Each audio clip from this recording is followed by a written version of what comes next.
This is Jeff Vinnie Mance's story.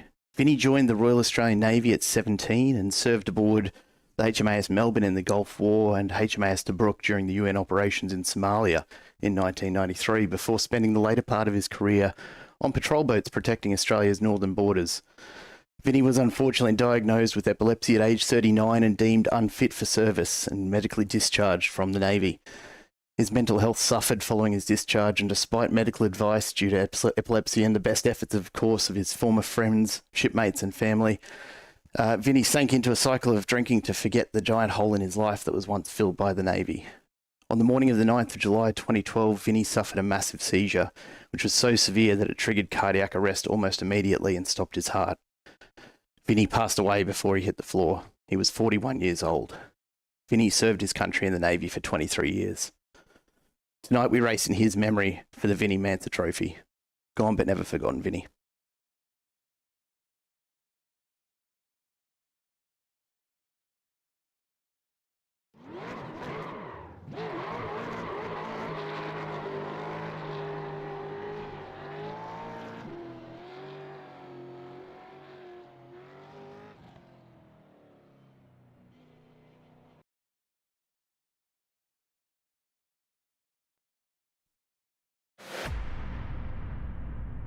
Well, good evening, everyone. Welcome to a very special night of racing we have for you here tonight on Simple Racing Broadcast. Tonight we come to you from Sandown for the V8s For Mates Sandown 500, proudly presented by BRAM Motorsport. But this, of course, is more than just an endurance race, and on the eve of Anzac Day, this event is about mateship, remembrance and supporting those who have served across Australia's Defence Forces. We're racing in support of Soldier On Australia, an organisation dedicated to helping current and former Australian Defence Force personnel and their families thrive beyond service. And tonight the drivers go wheel to wheel, not just for victory, but for a cause, and competing for the inaugural Jeff Vinnie Mance Trophy, honouring a life of service and the spirit that defines this event. So wherever you're watching from, settle in, because tonight it's not just about the racing. Tonight we race for mates. This is the Racing for Zero V8s For Mates Sandown 500 in support of Soldier On Australia. It's great to be here with you tonight. My name's Jared Cole. Joining me in the booth to get us underway this evening is a familiar voice to anyone who's been around here for a little while. He's been away for a bit. He's back again tonight for this very special event. It is, of course, Dean Biggles Hopton. G'day, Biggles. It's great to have you back with us, mate.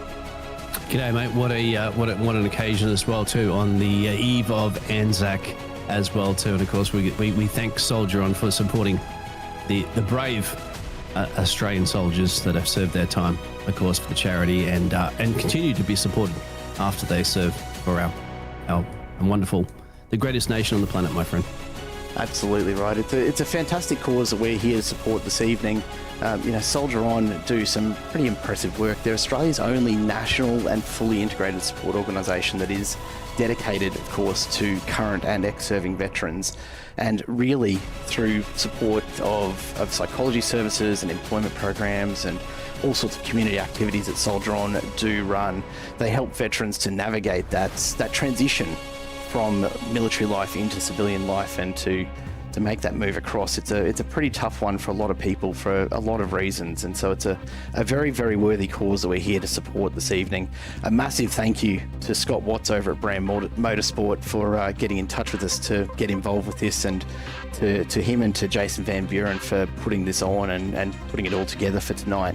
And what we'd ask of you all tonight, this evening, as we wait for qualifying to get finished in the background before we do get underway for this very special endurance event, is to, if you can afford even just a few dollars, to put your hand in your pocket and to make a donation. The QR code is up in the top right of the screen from time to time, and there's also a link in the YouTube description just down below as well. So please do get the hand in the pocket and make a donation. We'll keep a tally up throughout tonight's event and hopefully raise $500 across 500 Ks. That would be a pretty awesome outcome for this evening.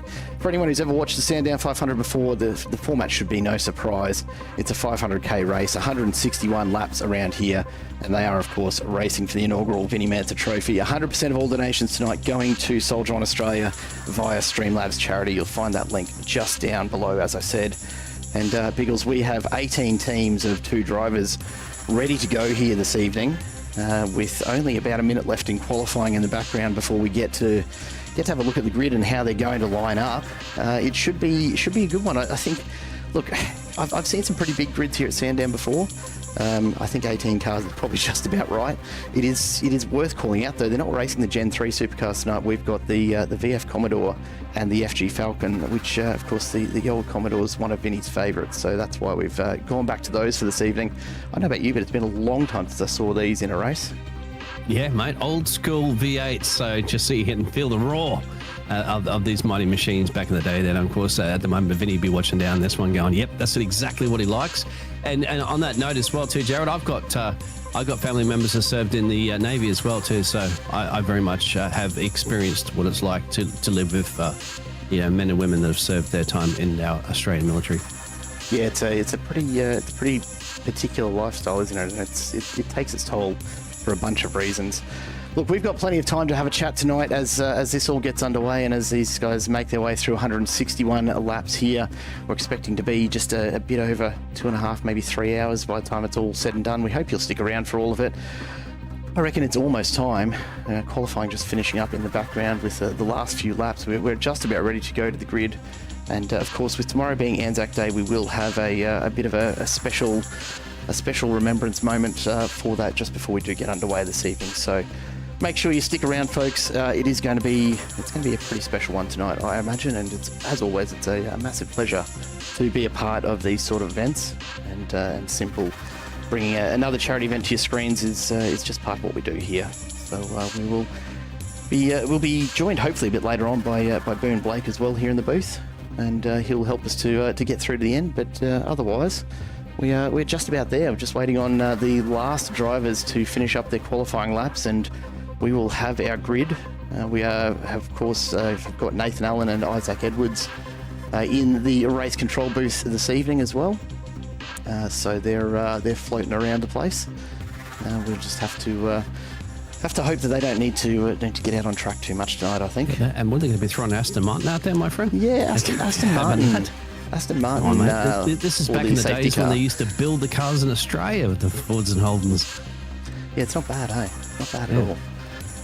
All right, we are just getting word that the qualifying session is coming to an end. The grid just about ready to come to us as all the drivers strap in and get ready to get underway here this evening. We are not far at all away from the start of this one, and this is how they will line up. We'll see who's actually jumping in the car first. There might be a few changes to the drivers, but this is the teams that have lined up. So Team Jinx Shifters and AOTX Revolution eRacing in first and second, then Miguel Costa and Terry Marsh in the second row there, Proline Esports and AOTX Revolution eRacing as well. Michael Hammond from BRAM Motorsport and Dan Stevens from Middle Finger Racing on row 3, with Dominic Buddle and Mitch Curry behind them on row 4. SCSR Racing Pink, Leslie Reeves, John Holton and Cannonball Racing make up the back of the top 10 for this race. We'll take a look a little bit further back through the pack with Adam Hughes from Temu Racing. I hope that car holds together a little better than most of what you get from Temu. And Simon Kaplan in the Kaplan Motorsport entry on row number 6, with Tom Williams and Daniel Snedden on row 7 for JTR and AOTX Revolution eRacing car 243. There's a few of those in the field here this evening. Chase McMillan behind them in the SCSR Racing Purple, with Robert Hackwood from Adrenaline Esports alongside Scott Watts from BRAM Motorsport in 17th and Jason Wilson from Wilkia Racing in 18th. Nathan Allen and Isaac Edwards both in the Aston Martin safety cars this evening. Look, it'll be a pretty stacked grid there, no doubt. We'll just have to wait and see how this all goes off the line. I'll be honest, Biggles, I can't actually say how difficult these cars are to launch compared to something like the Gen 3, for instance. It's been a little while. It's been a little while since we saw the FG and the VF out and about. But it'll be certainly interesting, my friend, to see these drivers that haven't driven these cars in a long time. Probably just a little bit of a practice course for this event here this evening. So it will be something, and make sure you shout out in the audience as well too. Just give us in the chat there. We'll read out your chats there and get engaged there. And if you have any men and women who have served in the military and stuff like that, of course, please do on the once again the eve of Anzac Day. Yeah, exactly right. And probably a lot of people getting up early tomorrow morning to head on out to dawn services and the like. The The mood is definitely a somber one this time of year for a bunch of reasons. And it's just one of those things, isn't it? This time of year comes around and we spend a fair bit of time just with remembrance of so many that have gone before and have served in all of the conflicts that Australia has been involved with over its time. So it's it's certainly one of the days that almost all of Australia stands still and does pause to remember our veterans around the place. It looks like we are getting pretty close now to having all the cars on the grid. I believe we're just waiting on one final car. There might actually be Scott Watts, I think, who is just about to get on the grid in the background before we do go down to the grid and get ready to get underway here this evening. A big old bless you in the chat for you as well, there, Beagles. For your little sneeze, mate. I hope you're doing all right. Oh, sorry, yeah.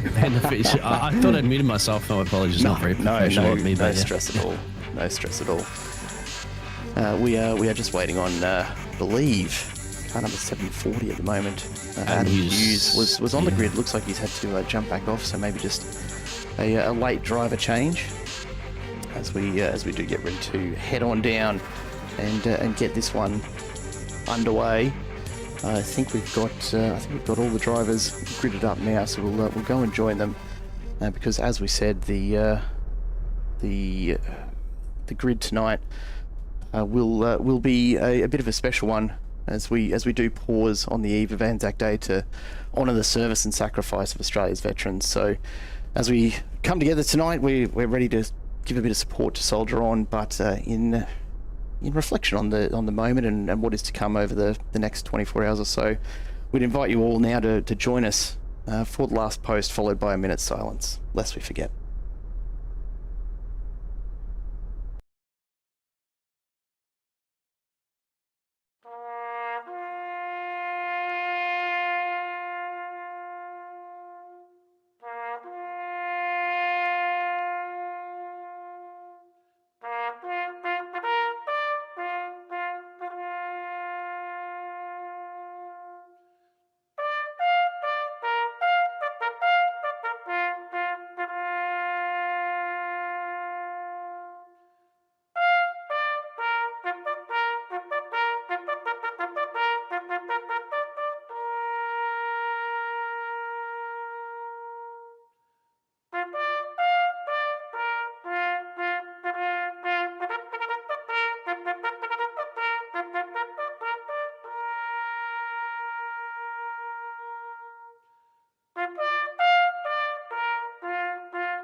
Well, as we get ready to get underway here, all the drivers on the grid, it's time to fire up those engines and get ready to go. Biggles, I don't know what to expect from this one. I think it's been a long time since a lot of these drivers have gotten behind the wheel of one of these cars as well. And I'm hoping we don't see carnage tonight, but let's see what it brings us, eh? It's Sandown, mate. It's the home of horsepower. So, yeah, don't be surprised. Thank you, everybody, for tuning in as well. So we've got a bit of chatter happening out there as we're going to get ready to go racing the big 500 here this evening. And looking forward to this all week. Boys, fire it up out there in the chat there. We're going down of the sun, and in the morning, we'll remember them. Exactly. Thank you very much for those kind words, Tim Lawson. Good to have you along, Tim, as always, and hello to a few names I don't recognise around the place, but certainly plenty of our regulars in for this evening. We have a start on our hands, ladies and gentlemen. The lights come up and the revs rise as we get ready to go. 161 laps of Sandown lie ahead, and we are underway. And definitely a few drivers there who have struggled to get them off the line. Others out in front absolutely ripping away, but we've gotten away a big slide into turn one there from what looks like... Oh, that's gone right around. That's the SCSR race. That's Chase McMillan heading down through the field. They're just recovering now. Team Jing Shifters out in front with Aaron Gilbert is underway cleanly and enjoying that clean air as we get through one of the least enjoyable bends, I think, in any Australian track. The Pertec corner always catches people out. But here we go, down the back straight for the first time. Let's listen to them roar.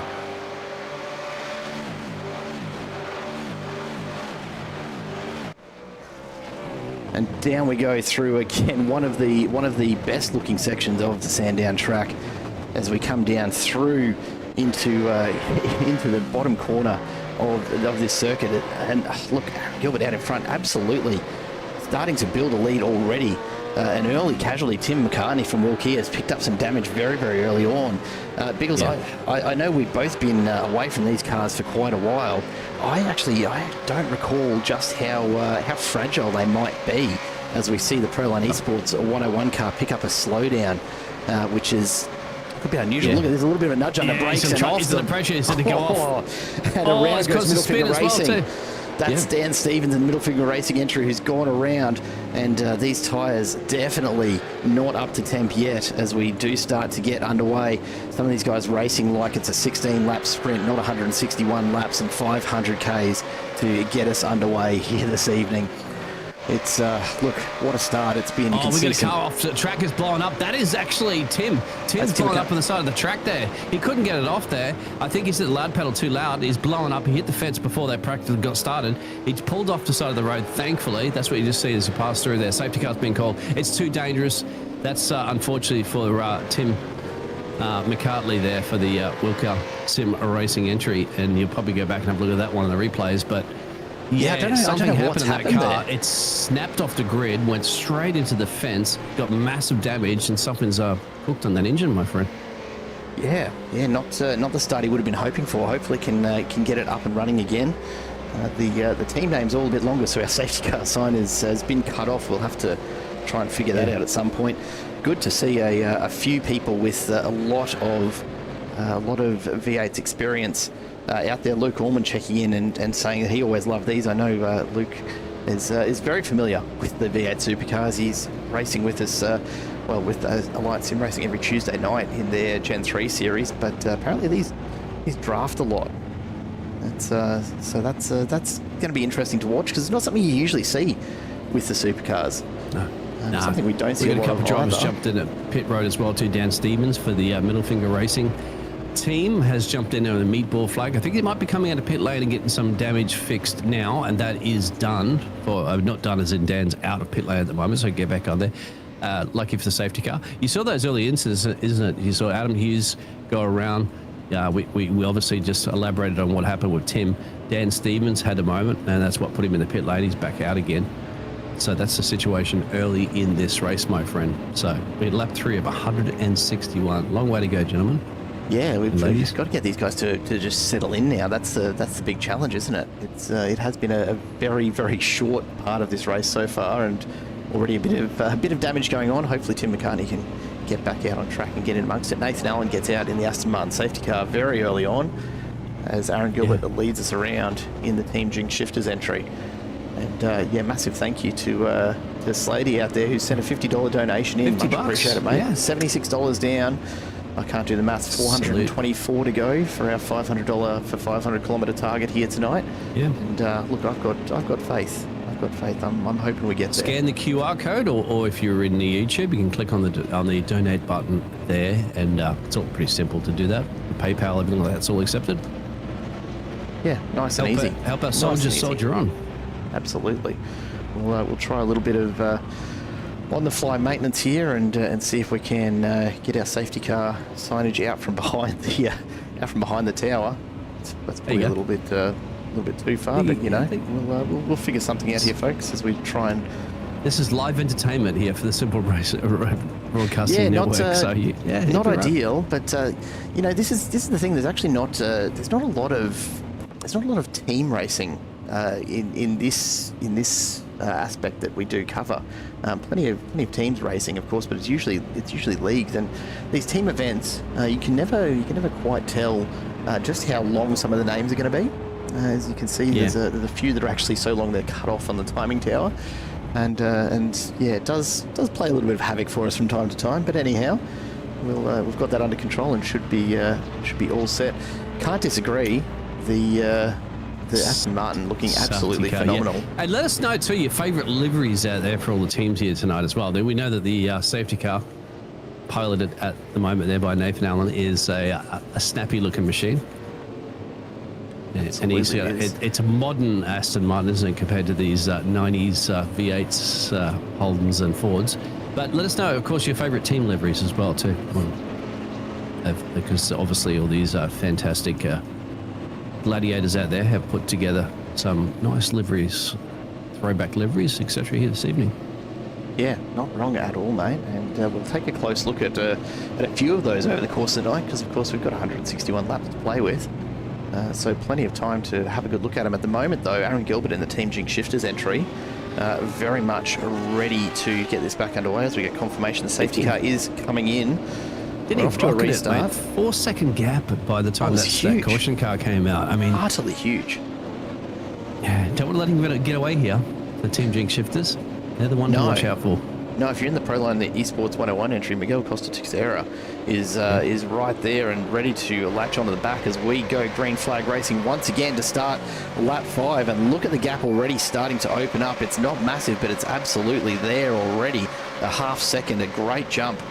Jeremy Washington, $20 in Jeremy for Soldier On Australia. Very much appreciated, mate. Thank you. Oh, he can drive. Absolutely can. The 1980s Army Reserve livery. I was only alive for half of the 80s there, Scott. So you might have to fill me in on that one, mate.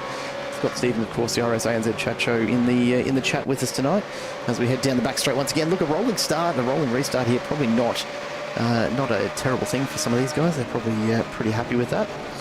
Yeah. See, we don't have to launch these things off the line to get back up and running. The old carburetors fired up and stuff like that, isn't it? The old clutch engaged. I mean, take the handbrake off. Yeah, look, it's old school racing. They're not power steering. No, I don't believe so. And certainly keeps them on their toes. That gap's starting to open up already. We'll take a look back through the rest of the field. We've got Michael Hammond in the BRAM Motorsport entry as well, who is just side by side at the moment and looking, if he can, to hold off the AOTX Revolution E-Racing entry. In fact, goes past and gets through there on Greg Brooks as we get on into turn 1. It's interesting to watch these. I've seen so much Gen 3 racing around here that it's easy to forget what other cars might look like. Have a look at the livery some of these guys have done up. I will take a moment later on to take a very special look at Scott Watts in the 67 BRAM Motorsports entry back in 17th at the moment, because I had a bit of a preview of his livery last night, and I got to say it's pretty special, mate. It's exactly what I expect from an FG Falcon. All right. It's good to let everybody know too that a bit off the track in the background. Oh, yep. Go ahead. That's super off track. That's Brooks gone there. Yeah, who is that? Greg Brooks just struggling to keep it on the track there. These don't really recover anywhere near as well as their newer counterparts, and you saw him get a little bit loose just over the curbs and trying to get it pulled back into line. It's not quite as straightforward as some of the newer cars out there. 1.65 seconds the gap out in front at the moment, and continuing to grow, although not quite as quickly as where it was to start with. No, it's only 1.6. Just to let everybody know, Tim McCartney there for the Wookieer Sim Racing entry. It's back out on track there after the car had suffered a bit of engine damage and stuff like that. So their team, good job for them, for the number 3 car. Got it back out there. It'll be a lap down, but still in this race. 2 laps down, actually, but for plenty of time, my friend. 761, anything can happen. Absolutely. Cannonball Racing here with James Clark. Just manages to... almost got away with going past the middle finger entry of Dan Stevens up ahead as he bounced over the outside curb on the exit of turn 1, but unfortunately couldn't quite stick with it. And in the background, the car that I want to look at, Scott Watts, is he's creeping into shot there. So we'll definitely have a look at Tom Williams. Has gone off track in a big way. There's debris everywhere off to the side there already. It's spreading that beach out just a little bit. But we don't seem to have anyone who's gone into the wall too heavily, so we'll take that as a win. Absolutely. Touch wood, don't jinx it. Tell you what, don't jinx the team jinx shifters too, mate. Well, there is that. There is that. Tell you what, there's a lot of nostalgia for these cars coming through in the chat at the moment. A lot of people who really love racing, as we see David Uni get very, very loose there on the exit of 1. Mitch Curry bounces up and over, gets alongside. They're going to be alongside into Pertec. This never ends well. Who's going to make it through? Who's going to back out of it? Curry stays in it, goes all the way to the edge. They give each other plenty of room, but in the end, Curry gets monstered as Robert Hackwood comes through. Dominic Buttle's going to have another crack at this as well as the SCSR Racing Red entry goes through the number 92 up into P10. That was a big moment there. It's not a sprint race, gentlemen. It's not a sprint race. Side by side as we come down the hill again. Wow. I don't know if... he's just got it sorted out. Mitch Curry under big pressure. A big nudge there from Tom Williams as he gets spat out to the side. And all of a sudden, he's starting to fall back through the pack as the rest of them catch up and look to take advantage of this. MC Motorsport having a hell of a time out there at the moment. We go to the front. Terry Marsh has Michael Hammond tucked in behind. Mitch got some damage as well too. He might have to come down the pit lane. He does have to come down the pit lane. Apparently he's got a little meatball flag out there, so he's got mandatory damage he has to fix on the car. So the MC Motorsport team at the moment are going to be on the back foot. Early days, but get that fixed, get out there. Anything's going to happen, especially this kind of racing we're seeing at the moment there. Jared, this is the thing. It's like sprint racing on an enduro. Yeah, Sandown is one of those tracks. It looks deceptively simple, doesn't it? It really does. It does look like it's actually not that difficult, but the way that the cars bounce around on this circuit for a dedicated race circuit, it's actually got a surface much more like a street circuit. Lots of undulation, lots of lumps and bumps, and not at all what these drivers are used to at a lot of other track circuits. There for David, mate. I think Davey's gone around there for the SC. Looks like he's managed to get back on. He's only just barely dropped off the edge by the look of it. Just cost him about 3 or 4 positions there, but right, mate, still in it. Absolutely. We did promise earlier on that we'd go back and have a look and see what happened to Tim McCartney on that opening lap, and see if we can check it out. In terms of fast repairs, there's a question from Jeremy Washington in the chat. Yes, absolutely, we do have fast repairs available, although it's not an unlimited number of them, so they're going to have to be pretty sparing, as we see a big dive there from the 740 of Adam Hughes on Chase McMillan, and he's trying to get it under control again. Timu Racing, I'll tell you what, if they deliver as fast as they drive, then you get stuff in from Timu overnight, no problems at all.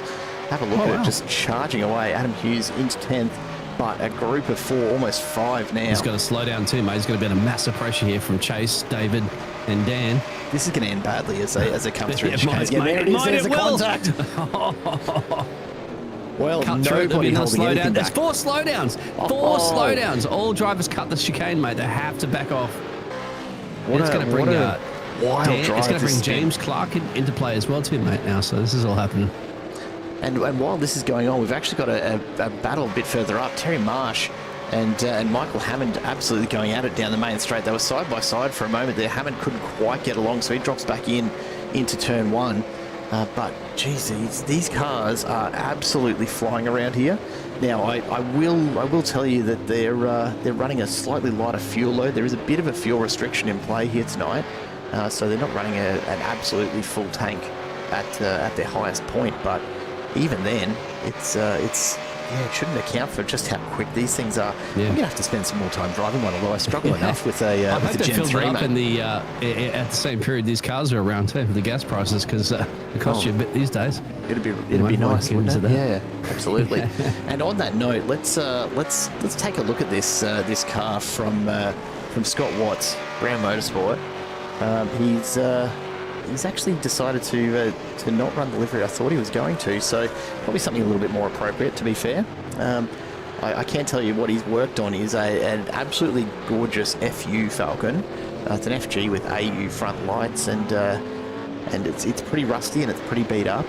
But he's obviously opted to leave that on the trailer tonight, which, look, fair enough. I didn't know if he'd bring it out tonight or not.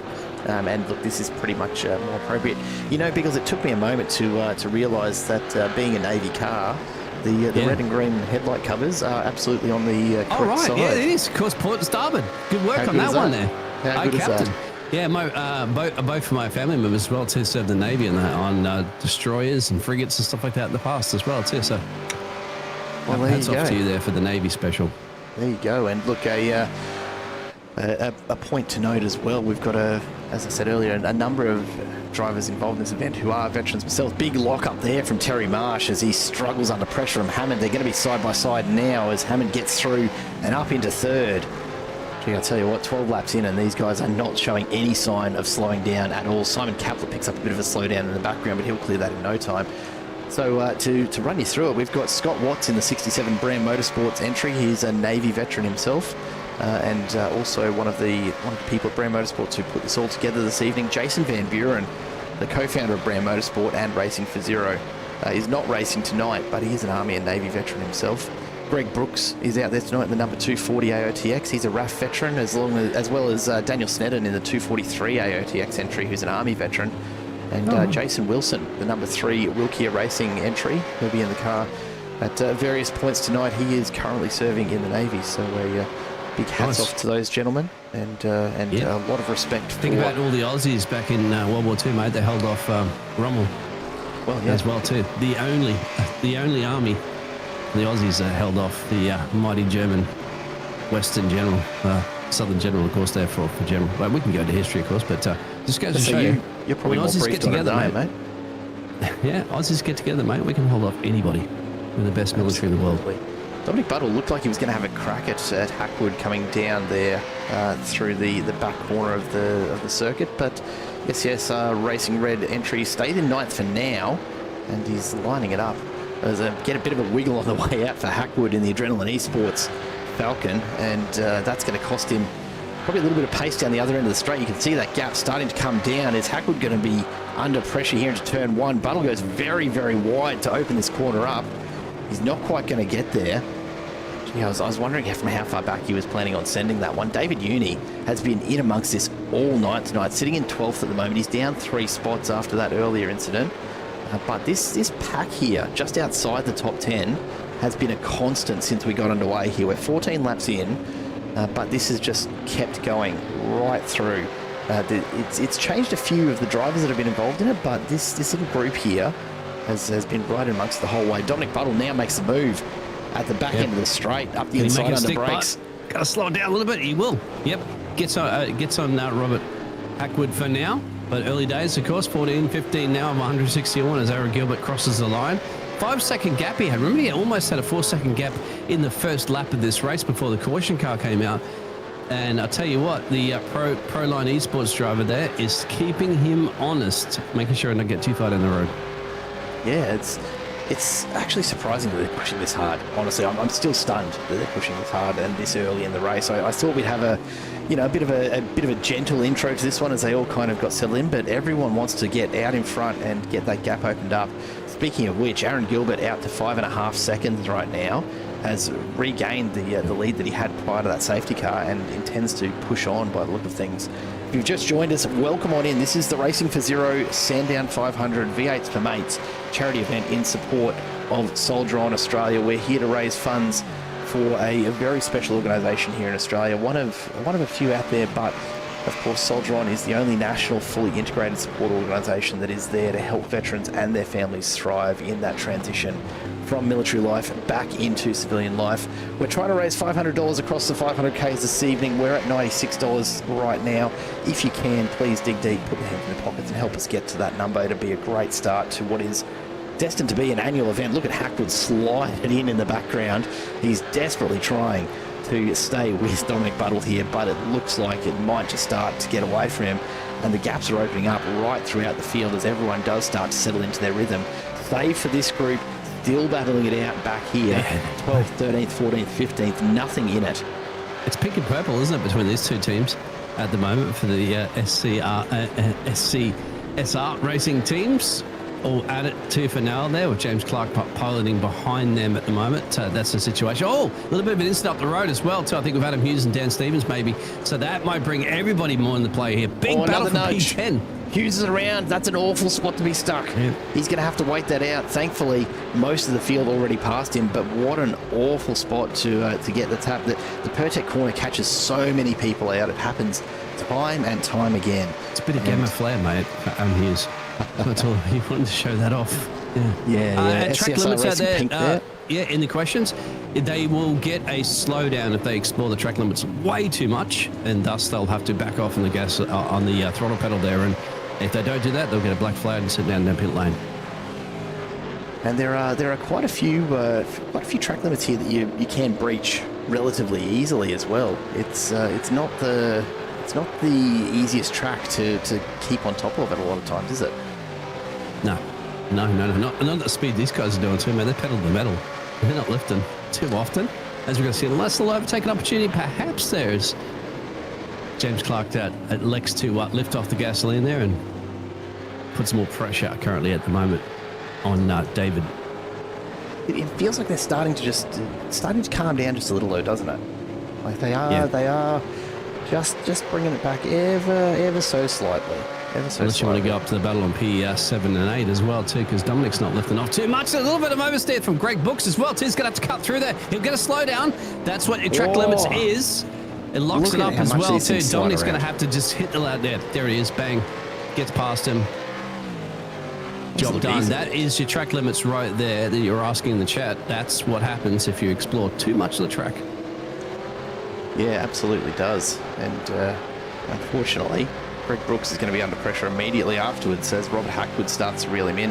Still a little bit of a gap for the moment, but it's coming down pretty rapidly.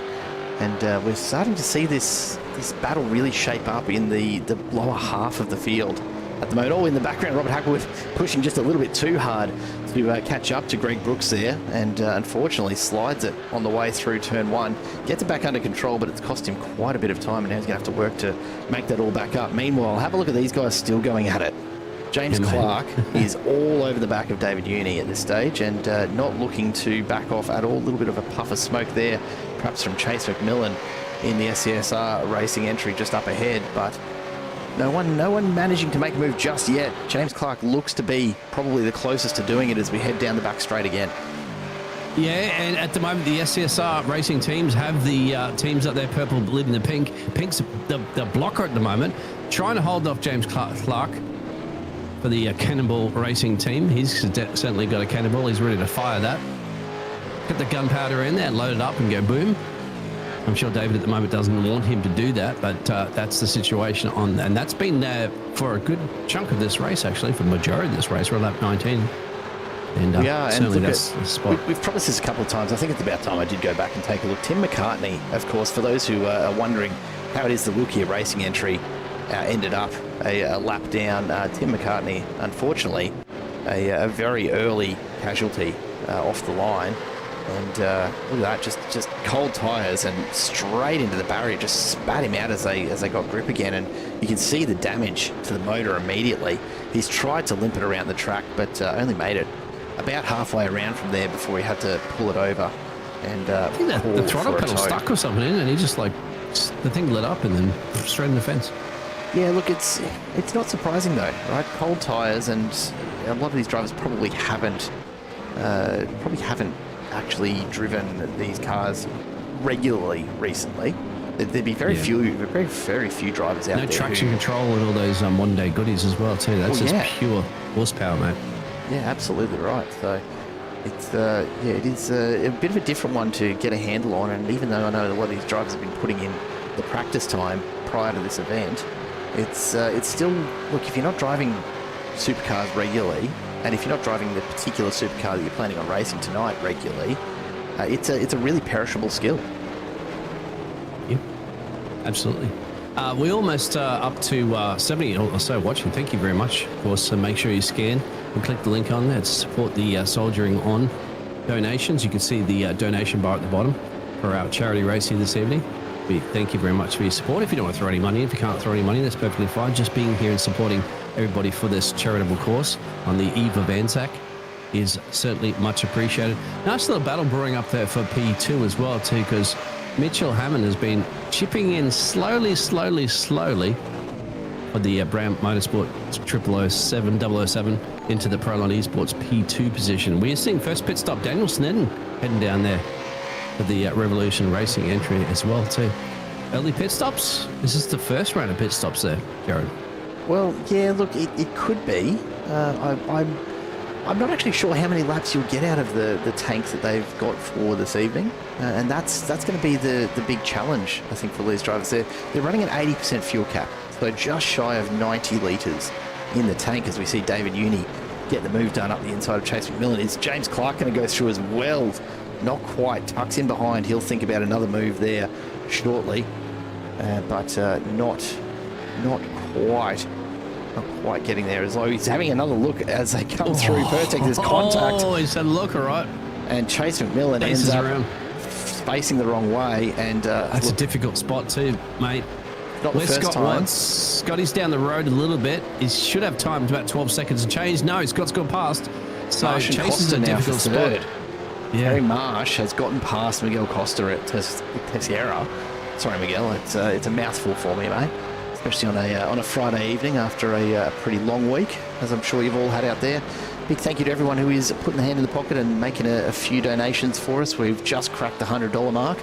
I'm not quite sure why our alerts aren't popping up like I thought they would, but anyhow, a massive thank you to anyone who can afford even a couple dollars. Always a one-man team behind here.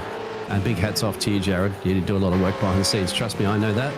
And, usually this production trail is full of people. Jared's just one man. He does I just like my space, mate. I just like my space in here. That's all it is. A lot of excitement out there for the possibility, as slim as it is, of one day getting the Gold Coast track for these cars. And I tell you what, geez, wouldn't that be fun? Bouncing over the strip. I remember going to a Indy V8 race in the Gold Coast many years ago, back in the 90s, actually. Early 2000s. Yep. Remember they used to race the Indy car? The kart series? Mate, I would have been V8s there as well. I would have been relatively young, I'll be honest. Yeah. I was probably drinking in a bar when you were doing that. Well, I was probably in my 20s. Anyway. Possibly. Yeah, that was fun. As we see a little bit of a connection moment there for Tom Williams. That's going to be a little scary for those racing around him. James Clark won't worry too much about it, but David Uni behind, probably not ideal. Proline Esports just confirming that the driver of the Proline Esports car had a moth on his leg and was not particularly happy about it. Did you have a drop there or how great big big was that Huntsman spider on you as you're driving? Jeez, you got to wonder how big that moth was, right? Big slide from Tom Williams, David Uni as well. Australian moths, mate, are massive. You don't want them on you. Everything in Australia, it's out to kill you, and it's all massive. There's no two ways around it. As Dominic Buttle and Greg Brooks get down the back straight here. And just don't tell the Americans about chicken salt. They get addicted to that. No, we're keeping the chicken salt for ourselves. Yeah, that's not being shared anywhere. Absolutely no hope.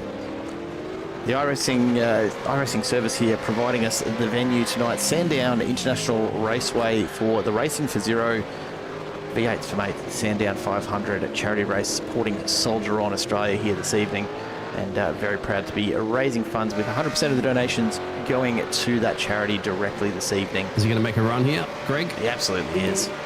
the makes it outside. past. Yeah. Can he hold it? That's the question. Who's going to be first under brakes? Gets onto the brakes early. Dominic Buttle follows him through. He's not going to push anything silly at this point. It's only 24 laps in. We're not even close to halfway at this stage. We're barely getting halfway to a quarter of the way through this one. You're right, Jared. We love them to be door banging, but if people are going to remember, it is an endurance race. These drivers are not necessarily have to get into the door of the other cars just yet, because you got to survive this race. It's an endurance race, you know. If it's a sprint, yeah, hell yeah, you're probably straight into the door and trying to go battling for the one corner. But you know, you got to play your cards right. You know when to hold them, know when to fold them, and know when to walk away. Look at him slide on through there. I love seeing some of these older supercars that really did let the drivers throw them around. You get a fair bit of it in the Gen 3s as well, but these ones were these were something else, weren't they? I miss the days, but it is what it is, mate. As I said, this is old school racing. Oh, and he got on the loud pedal a little bit there from Greg. He's going to have to lift off, and that will allow Dominic back through. But it's just, maybe is that pressure, of course, there from looking at is he mirror driving for a second? All worried about what's happening with Dominic behind him, and a big lock up there as well. James Clark is in pit lane as well. So second driver to come down. In the pits, yeah, he's Kurt. I understand you're disappointed not to be out there tonight, mate, and we're missing you as well. Best of luck with work tonight. It's a real shame that you are missing this one. But hey, look, you'll always be able to look back and take a look at this race and imagine yourself in amongst it anyhow. Dan Stevens for Middle Finger Racing on the back of Hackwood now, and makes he holding the middle finger as he's making the pass, mate? Oh, come on, Dan. Look, this is what we're seeing here, though, right? This amount of drafting just doesn't happen in the Gen 3 supercars. They don't produce that much in the background. Wade donating $51, mate. You absolute legend. Thank you very much. Absolutely. Salute to you, my friend. As we watch this one carry on, 26 laps in of 161, 500 Ks here at Sandown. And I tell you what, there's a lot to come. How do you race these? A question from Demon. First of all, you'll need an iRacing subscription. But then the joy of this is that these are now what iRacing considers a legacy car, which makes them much cheaper to get the license for. They're only about for P2 as well, too, mate. Something happened. Yeah, Terry Marsh has gone off. Sorry. Oh, what's happening here? Terry Marsh is around. Yeah, the Pertec corner, catching them out again. Good spin. Love a good flick spin. Spots. Love a good flick spin. Yeah, just gets his teammate through there as well too. So the other Revolution driver, Greg Brooks, goes through, and he's going to lose a position to Dan Stevens, maybe Robert Hackwood as well too for the Adrenaline Esports. Yeah, exactly. As you said, going back to that one, get involved in the community, especially this great community here. Reach out to Jared if you like, because you get into iRacing, you need a community, you need setups, you need to help you out to drive your cars and stuff like that, because it's a real racing sim, so it's not like you jump into an arcade game. You need to be surrounded by people to help you out, setups and stuff like that, and there's enough of this great community to help you out, whatever car you want to drive. Yeah, absolutely. We've got driver switch too for the BRAM Motorsports 777, and we're seeing Terry Marsh go in as well. Yeah, so starting to see a bit of that. Marsh has got a bit of damage there from that spin to go and get looked at as we go back to the action. Tom Williams and David Uni. I'm just having a look. We've got a question as to what happened to the number 11 Cannonball Racing. Just trying to figure that one out myself, actually. John Holton in the car now, who has come out of the pits on lap 24. So I'll go back and see if we can get a view of what might have happened. I think it was Adam Hughes in that car beforehand, wasn't it? Yeah, it was. Yes, you're correct, sir. So I'm Adam Hughes not sure. was in the car earlier. Not sure what's happened there. Adam Hughes is in the car now. No, it wasn't. It wasn't Hughes then. I'm gonna have to find my driver list, and with apologies, folks. This is one of the challenges of iRacing's the way that the iRacing service works. Yeah, to let everybody know, it's an endurance race. So drivers come in, they can swap their drivers out. So you'll see the team names up at the moment, but we also know that the drivers are swapping. So not the same driver is going to be driving this whole event. They have two drivers, and they'll swap it out anytime they like. If they come in the pit lane, they may switch it out. They may drive for a little bit extra. And that's the situation as it is at the moment. To answer your question about a full season, including Gen 3s, if you'd love to do that, you can join A league course? There's a bunch of options. Yeah, look, we don't actually run the seasons ourselves here, Demon. We actually we just bring you the broadcast, and you'll see there's plenty of them that have both been and are scheduled to come over the next few weeks.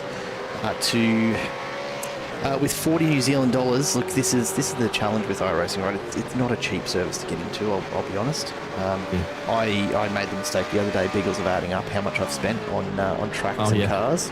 I have never driven a car in my life in iRacing. I've spent about $2,000. Yeah, just broadcasting. But once you buy it, you own it. Once you own the truck, you own it. So yeah, you own the license and you get the updates. Greg Brooks comes in now as Dan Stevens carries on. We're starting to see quite a few drivers coming in to swap over. So obviously getting to about the limits of the fuel at the moment. Aaron Gilbert, the Team Jinx Shifters entry, has not been in yet. And once he does, that will bring him back from that 33-second gap, 34-second gap that he has over P2 right now. But I tell you what, I don't think he's going to bring him back more than about 25 seconds because he is absolutely flying in this thing out in front. I can't even remember, honestly, at this point what the monthly or annual fees are for the iRacing subscription. It's about, these days, it's probably less than a Big Mac meal. Honestly, because fast food's so expensive.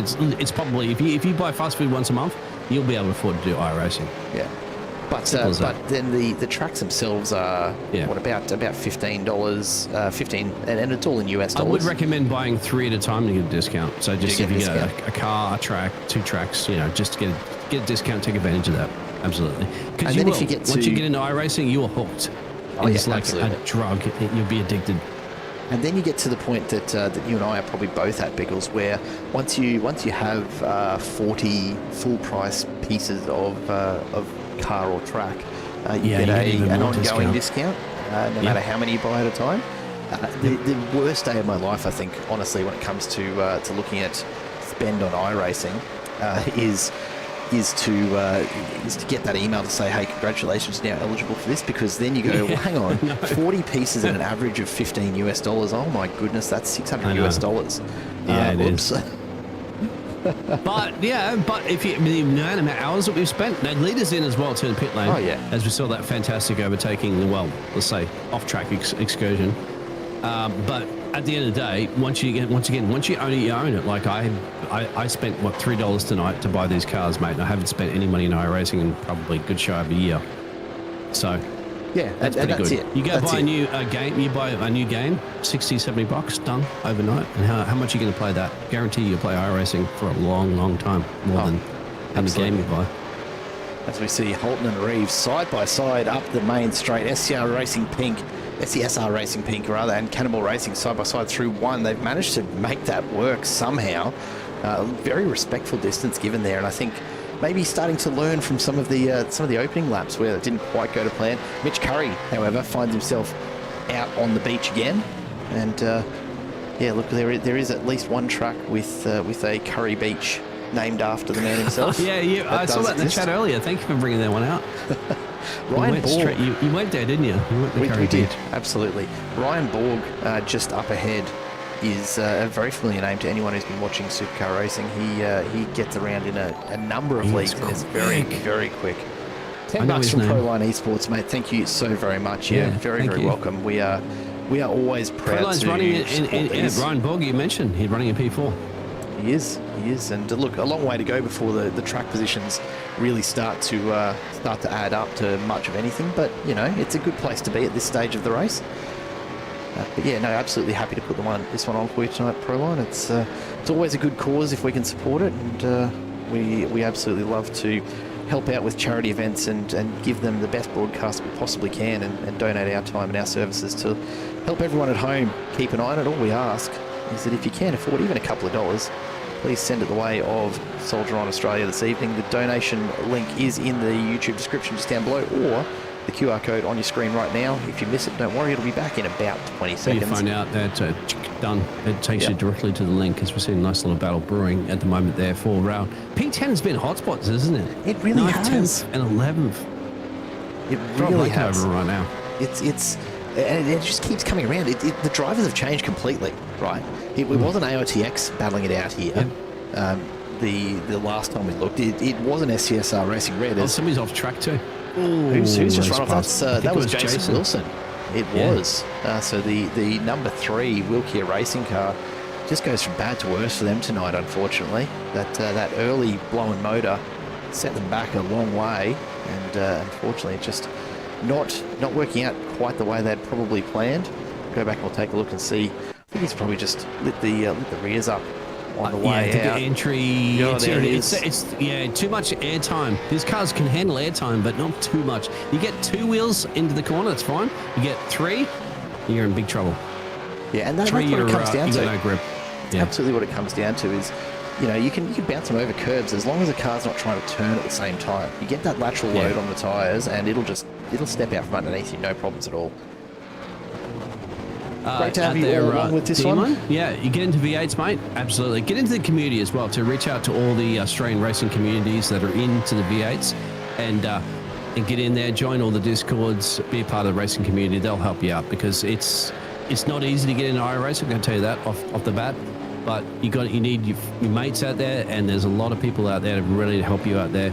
Get you hooked up some setups, teach you how to do a few laps in the car, get used to it, and then get into racing leagues. That's the best way to drive.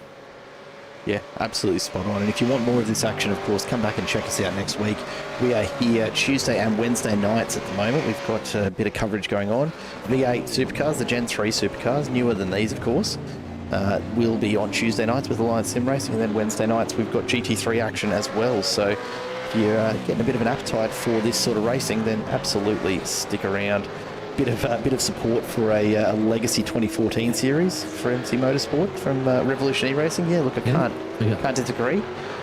Daniel Sneddon. Esports on the pressure there of the 007 machine. You see in your pictures as well too. That's about off a P2 on your pictures, because Team Jinx shifters are up the road by 16 seconds. Daniel Sneddon sitting in fifth. He came out of the pits. Yeah. And I think, I'm not sure if he was serving a drive-through there maybe, or something like that. He came for a drive-through pit lane for some reason. And we've got him recorded as actually having a bit of an incident. He's all on his own. We'll check in on that in a moment. But Loveridge and Ball. Keep an eye on this. This stage. This, Joe. There's Mitch Curry in the background. There's Mitch. How's he found himself up in fourth? Well, he pitted in lap 8. He pitted in lap 8, so Mitch is still, he's in the picture. A different off strategy, but, it is what it is. There's Dan. Just locks up the rear on the downshift. Yeah. No damage, but that's okay. Yeah, and stayed on the track, so no debris. Exactly. Not a bad thing. Nothing wrong with that, man. Or have a look at this move. This is an interesting spot to try and get it done. Ryan Borg really keen to get past Loveridge here if he can, and put that Proline Esports 101 car up into P2. It's going to be right in behind, gets the draft, gets the extra Ks an hour down the main straight. They're going to be side by side as they come down to turn 1. Borg with plenty of extra pace makes it look pretty easy. Can Loveridge respond now on this lap?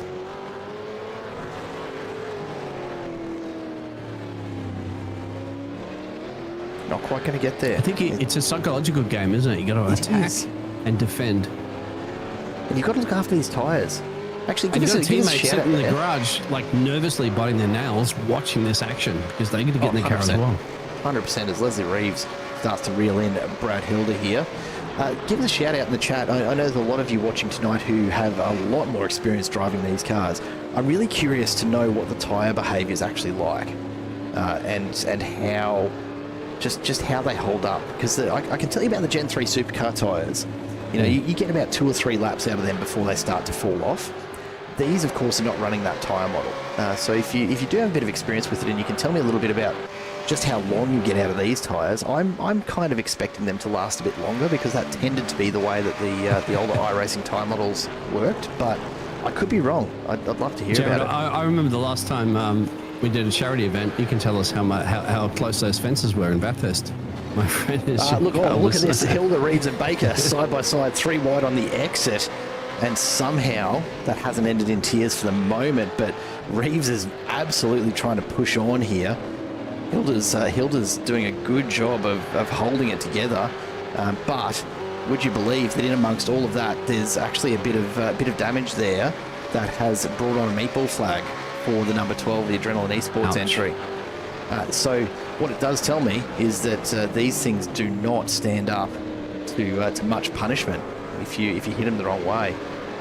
Phil Manuel, good to have you in the chat, mate. Brian Borg's son. Look, I'll be honest, I'm really struggling to call him Ryan Borg and not Brian Borg. Brian Borg, of course, a regular feature in our Tuesday night V8s. So it's, look, I'm having a tough time with it tonight, I'll be honest. But look, what do you do? What do you do? That's part of the gig here, is trying to make sure that we get everyone's names right all the time, and Phil Manuel is no stranger to that. I can tell you that much. Henry James in the chat as well, telling us these are fantastic to drive. Yeah, but tell me about the tyres. How long are these guys going before they need to actually put a new set on? Ooh, that's a good question. Brad Hilder's about to try another move here and try and pull this back again, which is interesting, because he needs to come in and serve that meatball. He's only got a few laps to actually come in. There it is. Comes into the pits. You only get, from memory, 3 laps to come in and serve your meatball and have those repairs done, or iRacing will black flag you and put you out of the event. They'll actually disqualify you entirely. So good to see him coming on in. The gap's starting to open up. This is what we see at Sandown and in a lot of other endurance races. You get to just about the quarter of the way there, Mark, and it starts to look like everyone's just driving their own race. And in a lot of ways, that's true, isn't it, Biggles? It's an enduro. Yeah. It's not about racing door to door all the time. It's actually about driving to a number and getting the best overall performance, not the lap to lap. You got a delta, and sometimes you need to tell drivers to actually slow down. I know that as a race engineer in the past, I've had to tell drivers to slow down, stick to this, and like you're going too fast. Like, what do you mean going too fast? You can't go fast every lap. We're in a strategy here. You got to save a little bit of fuel, save your tires, save the car, and then work on a longer strategy towards the ultimate end game. And to tell that to drivers is not an easy topic, my friend Jared, because they just go, I want to go as fast as I possibly can. Yeah, but you don't realize, mate, you'll burn it out, you'll chew all your gasoline, and then we're going to pit you, and then you're going to come out in traffic. There's going to be a whole bunch of things. There are people behind the scenes, as well as teammates. They're all looking at strategy here to the ultimate end game. And sometimes, mate, you can do enough to skip a stop. So if you can not pit stop and save yourself basically almost a minute in change by not coming in, that's a lot of time you can save on the racetrack. Have a look at the lock-up there for John Holton, and you can tell these guys are still pushing on hard. But that lock-up has sent him wide on the exit of 1, and that's allowed Jared Williams to really close back in and get very, very close behind as they make their way down the back straight, but straight through Pertak corner, and Holton's opened it right back up.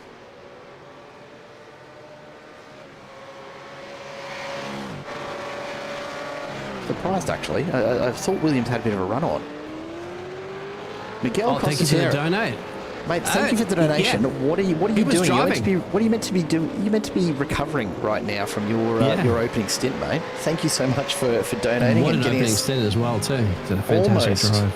Almost P2, all the way. It's $200. Most of the way.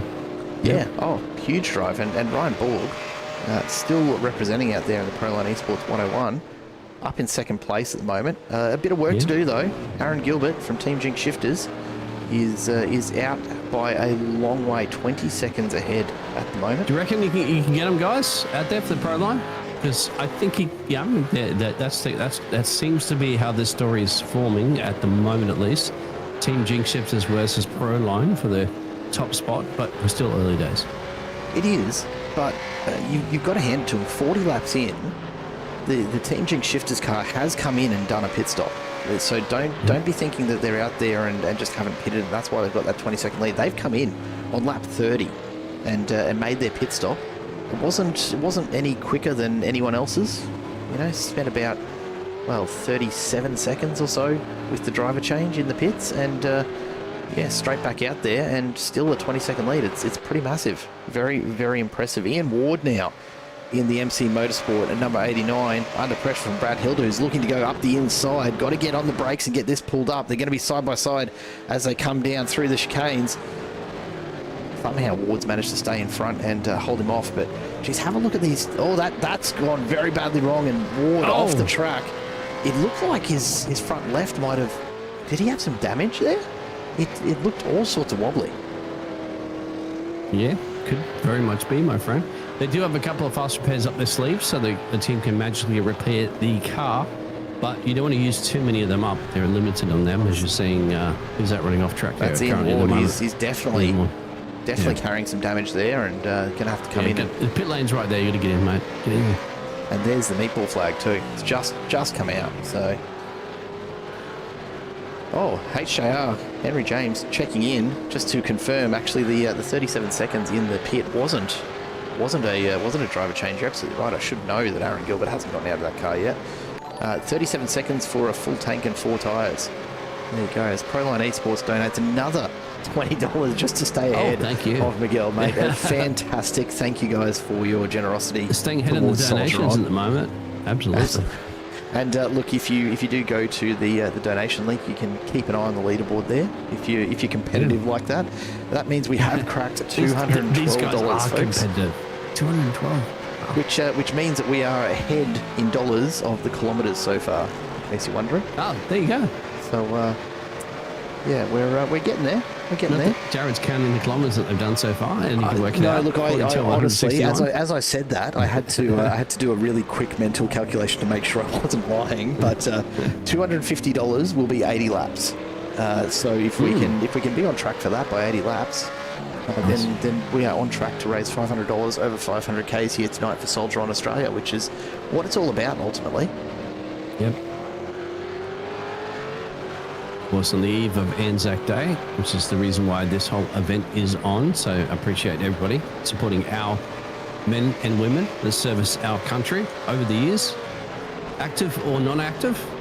That's what it's all about.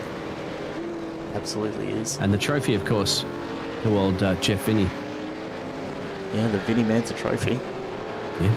Absolutely. As we see a 266 Sim Racing, another $51, guys. Wow. Thank you so much. 266, of course, a massive team that get in amongst it on Tuesday night. So not surprised to hear that they're out there watching this one tonight, and really do appreciate the support, guys. Thank you very, very much. As we make our way towards $500 for 500 Ks here for Soldier on Australia. Matt Hall, the Caplet Motorsport entry, is watching that rear view. Big lock-up on that inside left. You saw that tyre stop spinning. And Kurt Chapman, the AOTX Revolution E-Racing 241, is hot on his heels. Absolutely. It's BRAM Motorsports there versus the Revolution Racing. Kurt could take his time. That's Force versus Holden, actually. Remember that for the old nostalgia days, of course. Yeah, it's been a while since we had anything Holden, of course, to race. But look, that is the way it goes, unfortunately. As Matt Hall does everything he can to keep it out in front. Look at Kurt Chapman. He's just right there. It's like a shark just waiting to strike at the moment. We ought to get done for copyright the Jaws theme. Let's not do that. Let's not do that. Absolutely. Biggles, I don't know if you saw it, mate, but I've got to say, my proudest broadcasting moment came just a couple of weeks ago when I got a copyright strike sent to the channel by NASCAR. And they were claiming we were actually using their real world footage. Which, you know what? That's good. Yeah, sure. It's happened before, mate. Yeah. Yeah, their body's obviously not able to tell particularly well, but geez, I'll take it. Can't. This is switcheroo as well too. So Dan the Man gets the job done, actually, on Kirk. But that's actually good. I got connections in NASCAR world as well too. If you're going to get that removed and stuff like that, but that just goes to show you how good your broadcasting is, mate. The AI can't detect the difference. Yeah, absolutely. That's what I'm going with, and yeah, hopefully it's looking as good at home for you tonight as it tends to. Look at the bounce there from Kurt Chapman over the inside of turn one. Demon getting some really good advice in the chat on the rigs that you can get, and I will tell you, Demon, one of the fastest blokes I know in a GT3 car, Reese Wakefield, who may well be out there watching tonight. Wow, he's Reese quick. Wakefield was blitzing field with a $150 rig. He had a Logitech G29 bolted to a desk. Not even bolted to it. Miguel's cost you $26 outbidding Adam. Gents, what's your favourite livery tonight? Look, we haven't really even gone through them in a lot of detail, I'll be honest. We've had a look at a few of them. But while we're here at the 45 lap mark, let's go for a bit of a look at these nice and close. G'day, Sean. Good to have you around, mate. And yeah, look, an excellent cause here tonight. I'm glad to be a part of it. The Jinx Shifters entries always look fantastic. And have a look at the slide as he gets the power Jinxshifters.com in down. the back as well too. Catch them, and you can see it on the front windscreen as well too. Jinx, you won't miss them. No, absolutely not. Well, look, I don't mind delivery. It always looks good. We're gonna work our way through the field here, folks, and let's have a look at all of them before I decide on which one is my favourite for the night. We've got Ryan Borg, the Proline Esports entry. Look, I love a bit of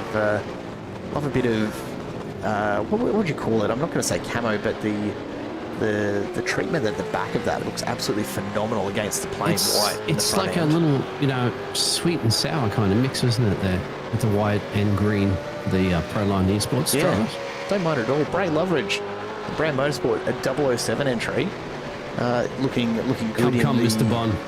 Surely, and with the port and starboard lights that you mentioned there, bit of navy support there again. But to differentiate, there's a little bit of a soft drink theme going on the side there as well, which is pretty soda bloody for Australian. those in America. Yeah, absolutely. Soft drink. Revolution E-Racing, AOTX always look the goods. And I'll tell you what I do like tonight is the nice touch of replacing the usual headlight shapes with the poppies. The hat too. I noticed that. I like that. Yeah, it's a nice little nod to. So it's going to block out your lights too if you're trying to blink the other It drivers, will. aren't you? Yeah, but yeah. It's Mark fine. Newton has had a big one. Middle Finger Racing have had a big incident while we've been looking through this. We'll go back and we'll take a quick look and see what's happened. Gets it. Oh, he's gone wrong in the corner, hasn't he? It's gone wrong, yeah. Was that enough? Was that enough to cause the... Oh, no, has he popped a motor? Yeah, If he hadn't before, he has now, and the motors in these things... the racing line. The motors in these things are super fragile. No, it's all right, mate. There's no steam coming out of the back of that. That's just tire smoke. Burnouts. Australian style. Look, there's definitely a bit of damage there though, because they've had to come in and get it repaired. So we've got some battles going on, and look at this. It's back at around P10 again. Jared Williams, Jamie Fleming, John Holton. What is it? The people purple eater. One-horn flying purple people eater. Yeah, that's it. That's the one. You got it. That's it. Say that again, mate. 3 times. No, I can't do it 3 times. That's not happening. You got kids. Craig Bell's in the wall at Totec corner. So the 67 BRAM Motorsport entry is in the wall as well too. It looks great. It's a great opportunity for us to have a look at it, but not where he wants to be right He'll at be the requesting moment. a tow, right? And they might deem that a safety car if we can't get that towed. Yeah, I'll be curious to see if we do get a safety car for that one, because it's off the racing track. It's not. Yeah, but if another car crashes into it, mate, that is dangerous. So it is. Look at that. It is right. Look at the slide there from the Proline car. Ryan Borg still pushing on. Oh, and the exit too. Look, there he is in the background as well too, parked. So that's a dangerous spot because we've seen a few people go off there already. Yeah. Look, and I think that's probably the only thing that's avoiding the safety car at the moment is the fact that he's not actually on the track, even though it's not a great spot. Oh, big slide again from Ryan Borg. He is absolutely throwing everything at Aaron Gilbert out in front. Look at that, mate. Wow. Puts a loud pedal down and car's it's just still 21 wiggling. seconds. It's still 21 seconds the difference. The thing is, it's like a bit Formula One, you just touch a barrier and just put a little slight dent into it. They'll call a safety car out there. And they'll spend, 20 minutes to repair it. But a little different here when you're in Sandown down under, mate. We don't stop a race necessarily because cars in the barrier. Yeah, you're right, but... Well, then again, it's not open wheel too. You're actually in a cockpit in a car and you've got shielding around you. So it's a little safer for the drivers. It is. And look, ultimately, one of the joys of a sim is that no one's in any mortal danger right now, and you can see in the background the approval to tow to pits has just been given, so the 67 car back on in there as Williams comes under attack from John Holton, who's been moving it along. That Cannonball Racing entry absolutely being treated like a cannonball and throwing absolutely shot down the track. Port to starboard there, Captain. They be firing the cannons. and off they go. Yeah, look, these tyres are getting hammered at the moment. There's no doubt about that, and you can see it up at the front end. We probably should check in and see how Aaron Gilbert's doing again, and he looks to be holding it together pretty well. And this is one of the things, right? You look at even in sim racing, it's a real world thing as well, but you don't have to be sliding it around to be fast. Aaron Gilbert has been super controlled every time we've looked at him. He's not sliding it around, and he's still maintaining a 21.5 second gap over Ryan Borg. That gap is actually climbing as Borg slides that car around and loses pace. It's nuts. Yeah. It's great to watch someone. And he's navigating through traffic as well too, which is not an easy task. Oh yeah, So 100%. Yeah. It's Traffic is the lead driver's worst enemy, really, at the end of the day, because they have to navigate through them. But then once you navigate through them like as clean as you can, your opponent that's in P2 or P3 has to also do the same thing down the road. So it's about who can navigate these, back markers per se, as cleanly as possible. yeah, smooth and everything. Monix Media, Demon, it's been great to have you in, mate. Get yourself a bit of sleep if you can, and yeah, absolutely drop on into another stream next week as the AOTX Revolution E-Racing car, Trent Allen, doing it just as much sliding around. We've got plenty more racing coming up next week, but we're going to be here for a while yet. If you can't get to sleep or whatever, then we'll still be here for a while. Mitch Curry checking into the chat. The car is made of paper, a bit of paper mache on these ones. Yeah, look, he's not had a good run, has he? Earlier, isn't he? But let's keep our run through the order here and have a look at these liveries. The Caplet Motorsport entry, Matt Hall behind the wheel right now. Look, full credit for the what they call spec map. What's on the back there? Treatment. SY. Support your local veteran. Support your local veteran. Oh, I love it. Have a look on the side. There's that often used image of the diggers walking past, and you'll notice that the chrome on the side there. Oh, it's actually a nice little treatment of that. I like that. That's a very nice little touch. It is good. Yep. And of course a little bit of the ode on the side there as well. As we get to $289, we are well ahead of where we need to be to make our $500 by 500Ks here, folks. So a massive thank you to everyone who's put the hand in the pocket and donated to such a worthy cause here this evening. Soldier on Australia, of course, receiving 100% of the funds that are raised here this evening. Kurt Chapman, the AOTX Racing Revolution E-Racing entry. Sorry, guys. It is a mouthful, that one. They're running a pretty similarly treated one. What I do want to have a look at, and we'll have to bear with me while I find Trent Allen. Are they all running the same camo at the back, or is that actually different by service? Because that's a very very blue camo. Revolution E-Racing, $51. You legends, $340 raised for Soldier on Australia tonight. Absolutely amazing. Thank you so much, guys. Thank you. Jeremy Washington watching The Sopranos right now, and he's seen fewer meatballs in that than what he saw from MC Motorsport tonight. Shots fired, sir. Shots fired. Oh, look at this. Wow. Look at this. That is a lapped car just in behind them.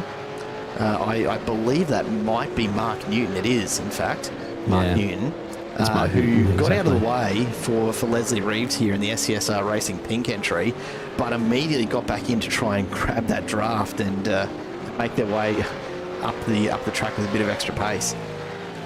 Jumbo's Chop Shop for the Caplet livery from Miss Apex Racing. There you go. We got BRAM Motorsports. The 007 machine is in from P3 at the moment. Just dropped to P4 down pit lane. So another round of pit stops, my friend. The SCSR Racing entries, as we take a look at these liveries, just trying to work out, which one is my pick tonight. It looks like the SCSR guys have gone for similar liveries but different colour schemes across them, which is not a bad thing. It's a Minardi red. Well, it's red, purple, and pink. Remember, they got at least they're easy to tell colour schemes. I'm guessing JB Designs might be who had a little bit of something to do with putting that one together.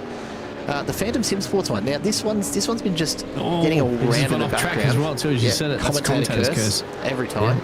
I'm good at those ones. Sorry, the JTR entry. Jared Williams still rocking the Phantom Sim Sports name in the background here, but this is the JTR 965 entry. I really like the crossover here, and I'm wondering I reckon that Isaac Edwards is probably listening in on this one from race control. Is this a legitimate livery from somewhere, or is this one that they've taken? Because that's absolutely based on an actual livery. I'm wondering. Really? Yeah, Okay. the SP Tools livery. You've seen a number of versions of that, but yeah, Get a little loosey in there. getting a little bit loose. But I wonder if they've actually grabbed that Isaac, one chime from, in. from somewhere else. Now I Let's did know in the see chat. Scott Watts just jumping into the green room a moment ago, so we might get him in for a chat if he's around as we look through these liveries. Should Cameron Brown, the team racing entry. Look, Oh, I like that. Yeah, it's nice. Points for effort, but I think it actually Green and looks gold, too, mate. On Australia, yes, on Anzac Day. but Yeah. I think it looks too well put together for Timu. So I'm gonna deduct some points for that from my imaginary scorecard in my head. Jared's race control here. Okay. Jason Stead in the AOTX entry. Now this is about the only other AOTX entry that isn't running the same one. We'll carry this on in just a second, but right now I do want to welcome Scott Watts into the comms booth. G'day, Scott. Hey boys, how are we? Hey, Scotty. Going well, mate. Going well. It's looking like a bit of fun out there. How have you been enjoying the drive? It's not going quite so well for you this evening, is it? Look, that's racing. Main thing is, the amount of guys that have turned out, and honestly, I said to some of the boys today, I sent a group message out, and I said that I'm just absolutely touched at the response we've got for this event. The effort that teams and drivers have gone to with deliveries. It's obviously something that's very important to me, and named after the trophy's named after a very close friend and someone who was a mentor in my early Navy days. He would be beside himself if he was here to see the effort people have gone to on his behalf, and he'd be stoked that we're using his memory to put back and help other veterans and support the veterans community. So racing aside, it wouldn't really matter if I'd have put it in the wall at turn one tonight. I think just getting here and doing what we're doing is an achievement, and I couldn't be prouder. And mate, haven't they all just put on a great effort in terms of getting the cars prepped and set up to look the absolute goods tonight? But not just the drivers and getting along and racing this on a Friday night before Anzac Day, of course, before many of these guys will be heading off to dawn services as well, I'm sure. But the support out there tonight from teams and others alike in raising some funds. We started off saying tonight that we'd love to get to $500 for 500 Ks of racing. We're not even halfway into this one, and we're already at $340 raised. It's an amazing bit of fundraising for a fun little Friday night race for these guys, and a bit of fun generally, right? But to put it all towards such a very worthy cause, and to be so well supported right from the start of this evening, it's just proof of that, just that spirit that goes along with these sort of causes, isn't it? Yeah, I had a few guys come to me sort of in the past few weeks when we're putting this together, and something I noticed was everybody's got a story when it comes to this sort of subject and veterans and Anzac Day and getting close and it's an uncle, it's a granddad, it's a great granddad, it's a dad, it's maybe a brother, maybe themselves, but there's someone that everyone can relate to in their life who's been in the service. May not have served overseas, may have just been on the home front or done their time, but it's still service. Signing on that dotted line, it means that you are prepared to, if necessary, lay down your life in the protection and service of this country. And when you stop and think about that, sometimes, young men and women for the last 100 and however many years, it's a pretty big decision to make on young shoulders. And I think times like this, Anzac Day and dawn services and stuff, I think it really gives people time to reflect on what it means. And I guess people take great pride in being able to show their support in serving. I think quite often I see there's as much pride in showing that you support the veterans and the cause as there is in the guys that wear the uniform. And you're absolutely spot on. You can feel the emotion in your voice, mate. You can feel the emotion, don't you? Yeah, Scotty. I mean, that's touching, my friend. Yeah, look, it does get to me. You know, like I had a moment the other night. I was talking about Vinnie, and you know how much I'd love him to be here with us still. You talk about a bloke that walked away from a AFL footy career, you know, to join the Navy at 16, 17 and dedicated his life to the service of this country. He spent the last part of his career on patrol boats. You know, and working around the time of, you know, a lot of boats coming in and a lot of refugee boats and stuff, and the stories he used to tell me, and he was the same. Like, his heart bled for these people. Like, he didn't care where they were from. All he knew was, you know, they'd arrive at a boat, and he'd do his utmost to make sure that no harm come to those refugees and those people. And you know, he used to sit there in quiet moments and sometimes reflect on things, and you know how he'd give his left arm for, you know, to see kids not have to go through that stuff and not have to run from war zones. And I guess that's kind of why we do what we do. And it's such an important point to make, isn't it, mate? Like, a lot of people think about Defence Force as, you know, as a tool of aggression and as chaos and mayhem and everything that goes along with it in movies, but it's not what it's about. For behind the scenes of most people's service, it's actually service, isn't it? It's doing things that need to be done, that a lot of people just even if they offered it, wouldn't put their hand up for it for any money. And there are guys out there that are doing stuff that is just for the benefit of humanity in so many ways. And look, you know, you can look at a lot of the conflicts we've gotten into, and you can have your opinions on those, but it's just such a small part of so much that does go on in a Defence Force career, and so much good that comes out of the people that are willing to go into it and essentially sacrifice. Sure, they put their name down on that dotted line to say they'll lay down their life if need be, but even if it doesn't come to that, the sacrifice that goes along with spending your time, as you say, you know, out on patrol boats day in, day out for months, years at a time, you know, you're actually sacrificing every part of your life and putting things on hold and children away from family. It's a big thing, isn't it? It is, and obviously, you know, we're well aware of the suicide rate. That's why we're here tonight. You know, the main reason. That's why BRAM Motorsport. That's why we started our Racing for Zero initiative, which is, you know, we're racing for zero for a future with zero veteran suicides. You know, the divorce rate, the family breakup rate is phenomenal in defence. It does take its toll on the body, on the mind, on the family, on the heart. But you know, at the end of the day, it's the part of what makes our Defence Force what it is. The Aussie spirit. We're Aussies, mate. You're bloody oath. We are Aussies. Yeah.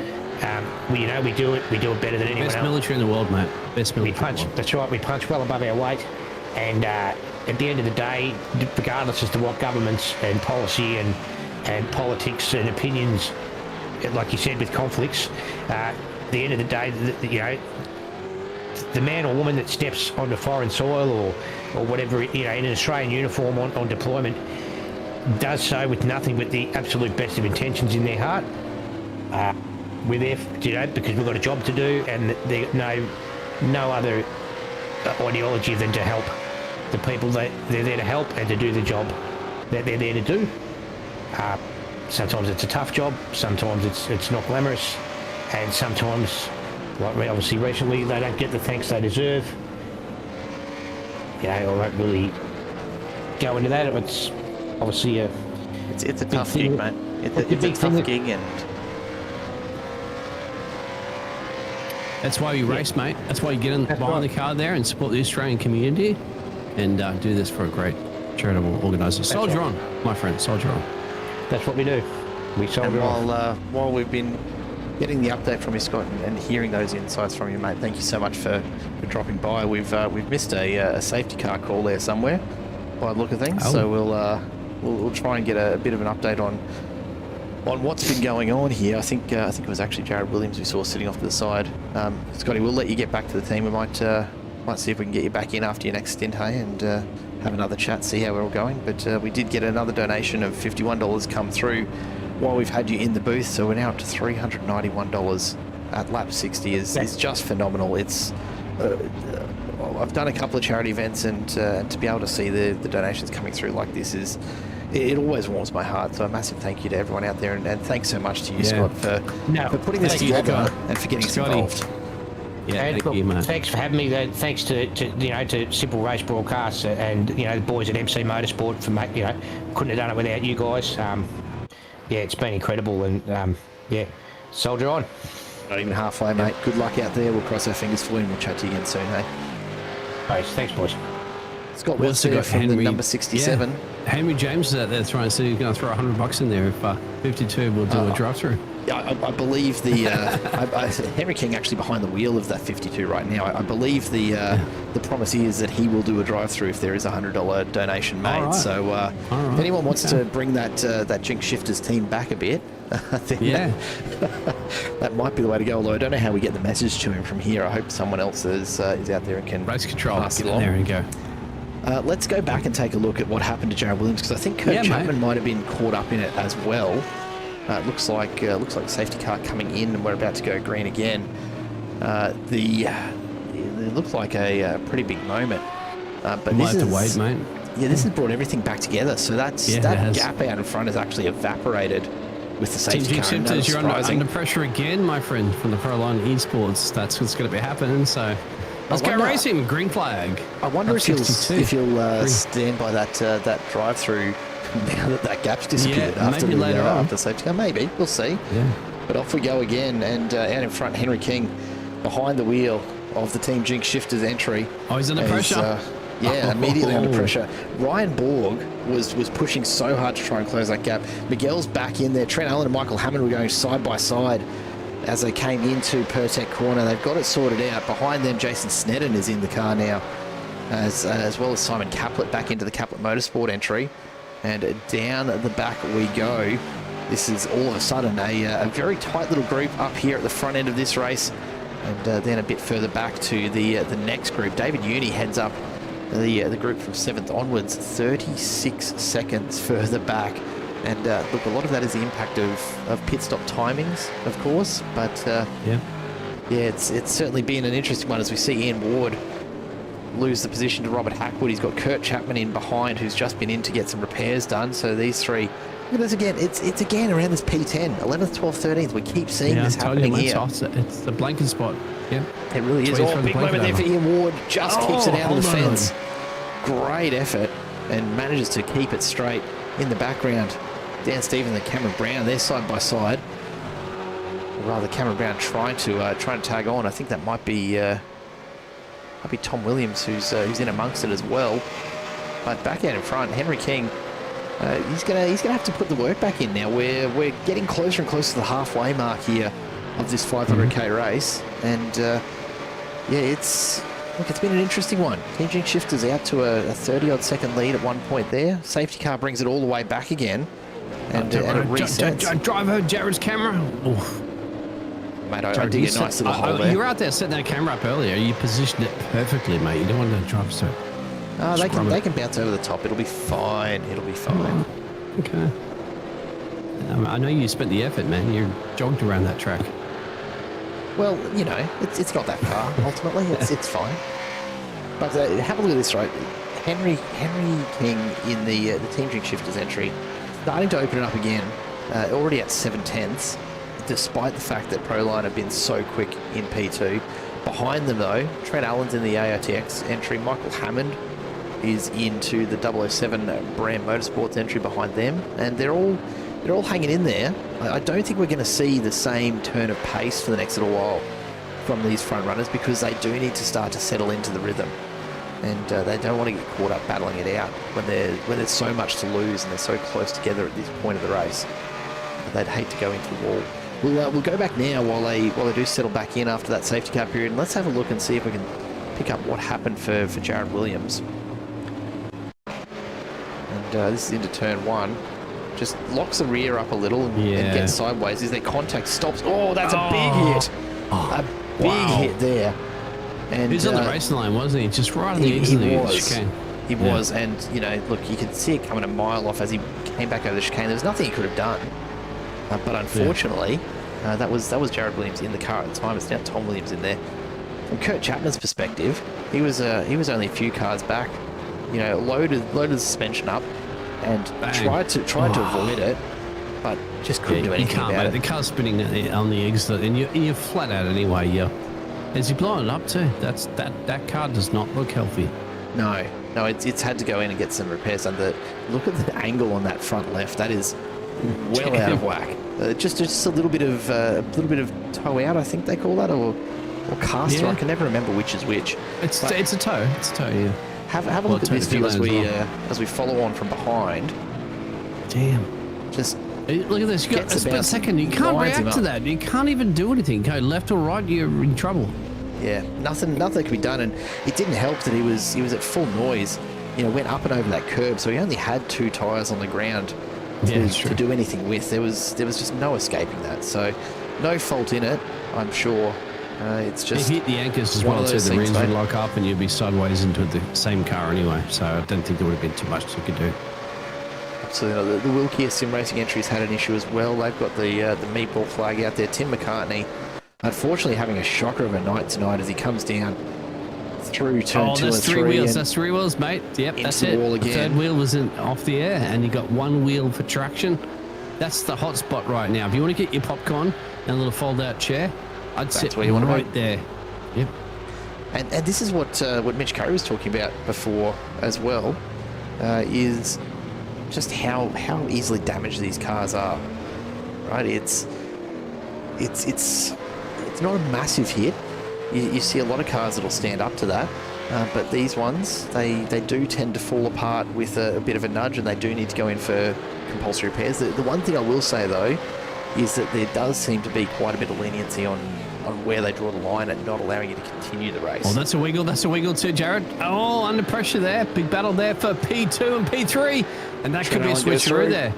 Revolution through on Proline. Watch this though. Watch Miguel Costa-Teixeira and watch the draft that he gets here. I don't know if it's going to be quite enough to get in there by turn 1, but he is closing in. He has a bit of a look up the inside, thinks about it. Michael Hammond was ready to follow him through, but Trent Allen just protecting that line really, really nicely. He'll try and hang on to this. But as they come down the back straight here, he's at real risk of getting drafted. I did see a cheeky little message in the chat there from our good friend Isaac Fogarty. Isaac Fogarty, of course, in the booth with me on Tuesday nights. Just 8 hours? He spends more than that, mate. Come on. 8 hours of track time just to place cameras. Mate. Yeah, he spends about 15 hours at least. Come on. There's Jared we're talking about. It's not simple in the Simple Broadcasting Racing Network. I call in a few favours every time we go out and about. Why wouldn't I? As we get a nice little shot from one of those cameras. Bit of a lock up there from what looks to be, I think that might be, is that Cameron Brown getting caught up in it?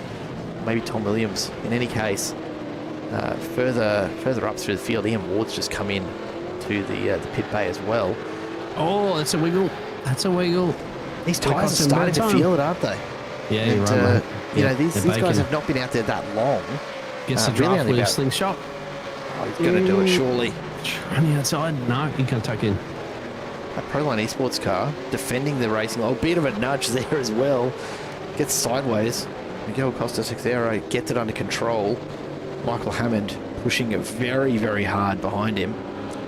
And Simon Caplet and Jason Sneddon a bit further back would love to catch up to this, but I don't think they're going to do side by side now down the back straight. Trading paints, mate. Come on, trade them. He's got the Pokemon card. It's worth a lot of money these days. They are absolutely. They've got to get it sorted out by here, surely. That is not a spot you can go side by side. No, they're not, mate. They are. Just managed to get it done before the braking zone, and Michael Hammond gets through, but I don't know how long this is going to last at this rate. This is not sprint racing, gentlemen.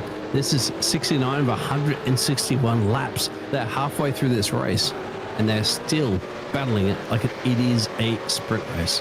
Amazing. It's just massive, isn't it? Absolutely massive. That's what you soldier on, mate. Who's that off into the? You're soldiering on. There's Craig Bell just going for a bit of a wander through the park there outside of turn one. Could have mowed the lawn, mate. Yeah, mowed the lawn. Well, why not? Why not? Oh, little mistake as well. Doesn't take much out of there, does it? Yeah. So just getting a message from a race control in the background that they've pulled the safety cars into the pit bays and whacked the correct livery on there. So that's been well. that's The Aston been fixed Martins, up mate, for they're us. probably worried about the drivers getting little hand problems with the vibrations. The Aston Potentially. Martin. Yeah. Sorry, Michael Hammond's still right there in this one. Sorry to the Lance Stroll out there. No, you're not. His father. You're not sorry, and nor should you be. But you know, I'll save it there so that I don't have the full weight of the Stroll fortune dedicated to coming after us here. He's a billionaire, mate. You know, mess up billionaires. Oh look, yeah, it's a little bit more money than I'll likely see in my lifetime, and that's okay. Folks, if you're enjoying this one, please do give us a like down below. Give us a subscribe if you'd like to come back again to Simple Racing Broadcast and check out some more racing action. If not, totally okay. Just enjoy tonight's event for Soldier On Australia. We're raising funds for a very, very important cause, of course, Soldier On. They support veterans and their families through mental health services, through career support. They provide education programs and then community connections as well to help our veterans and our serving military transition from military service into civilian life afterwards. It's a pretty important cause, so do make sure you check them out. Of course, if you do want to see a bit of the work they do, go and have a look at it.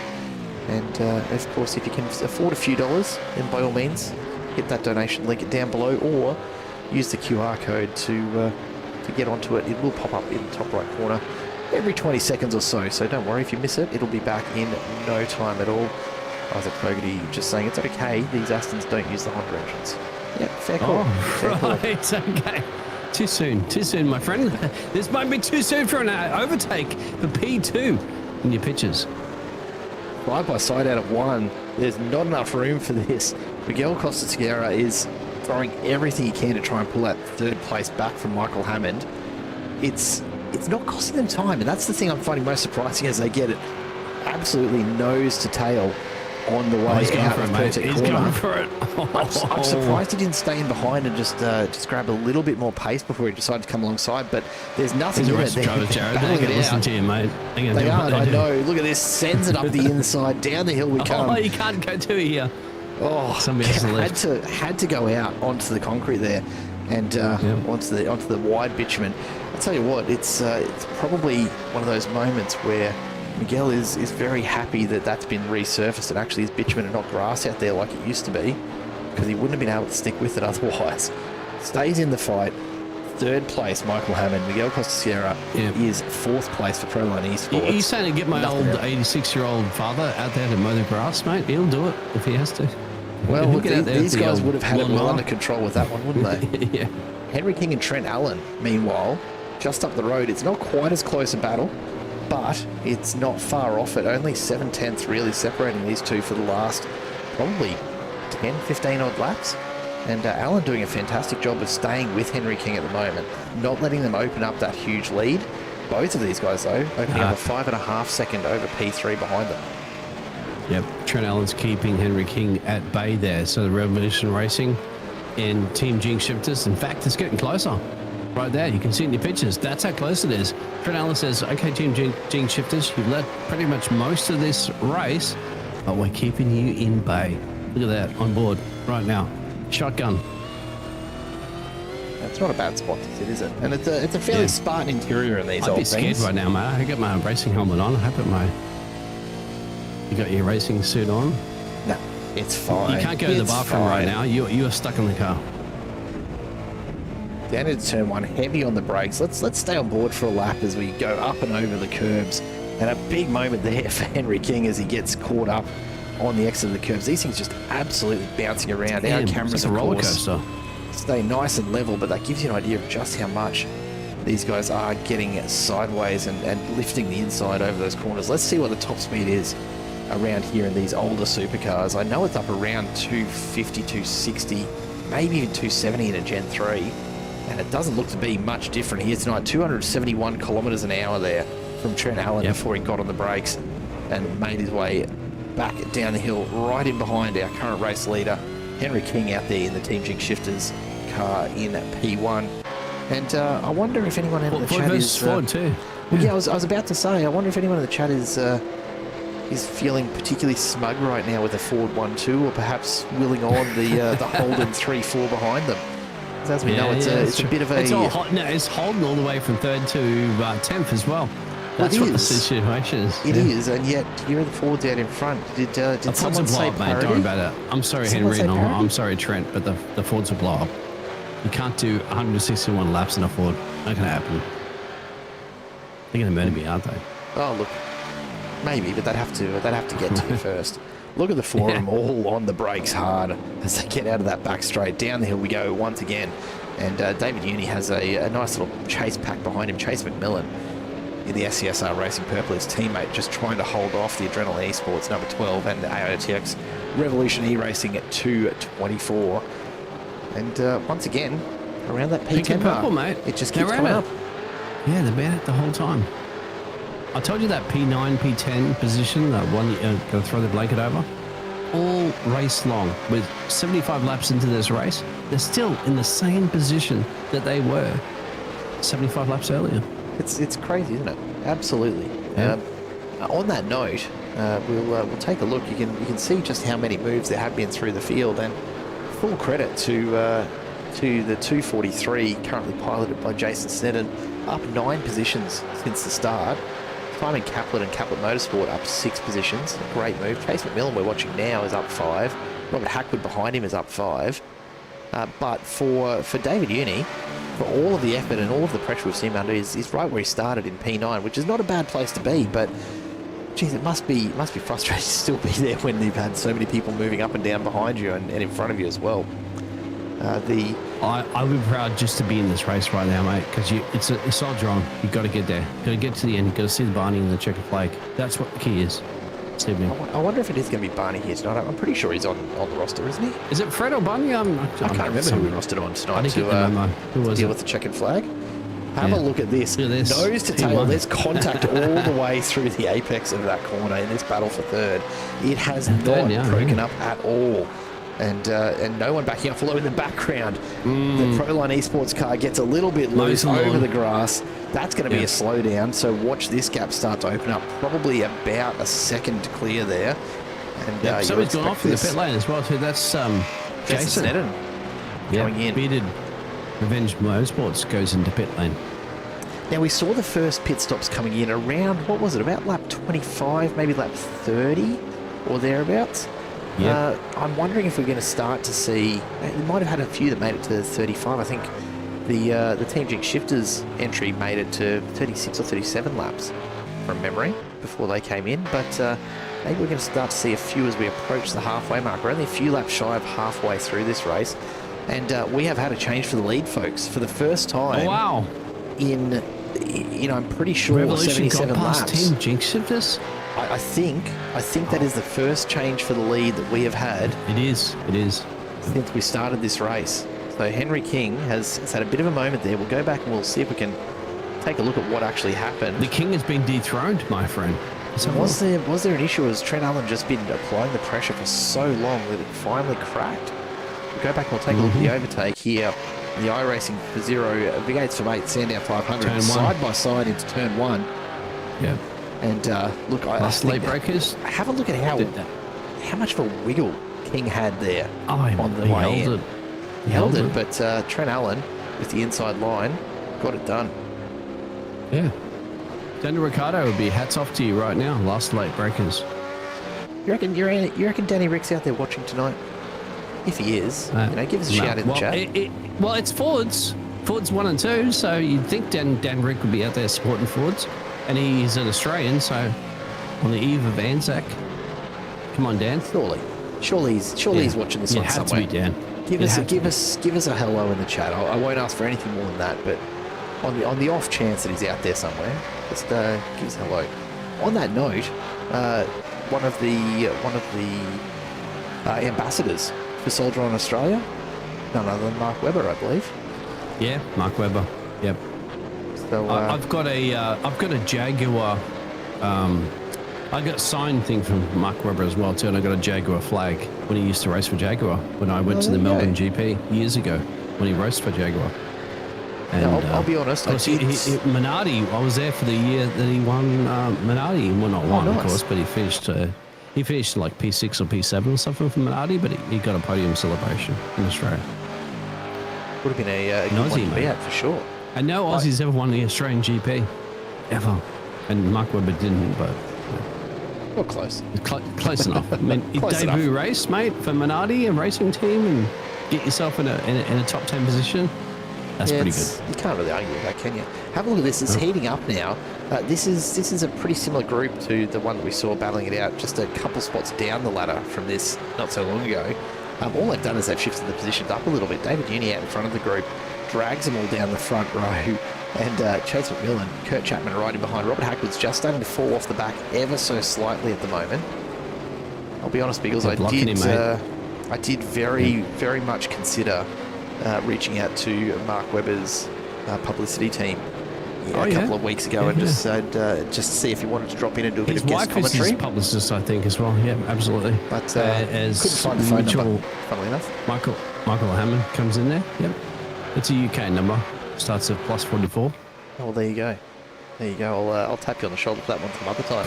Maybe we'll get him in. I mean, this is the first year of this one. I'm sure we'll be back to do it again next year. Maybe that gives me 12 months to work on getting him into the booth for, I don't know, a 10-minute spot. Mark Webber on comms is great too. I've heard him. Oh, he's fantastic. Amazing. He's fantastic. He is great. Battle continues for P1. Still Trent Allen holding off Henry King, but nothing in it at the moment. And it does make you wonder, just how much the draft makes a difference here. Allen's gotten through, but it's taken him, well, I think it's now been, 30 laps? Close to 24 laps since Trent got in the car. It's taken him that long to get past Henry King and the Team Jig Shifters. Yeah, but Henry King wants it back as well too, mate, so that ain't going to be ending anytime soon. Absolutely between the Team Revolution Racing versus Team Jinx Shifters, and tagging out there Dan Ricciardo. Oh, come on, Dan, get in there. That's a shame. Yeah, Dan, man, you're Australian, mate. This is an Aussie series. Oh, who's off? That's the Timu Racing entry. The Timu tyres have given out.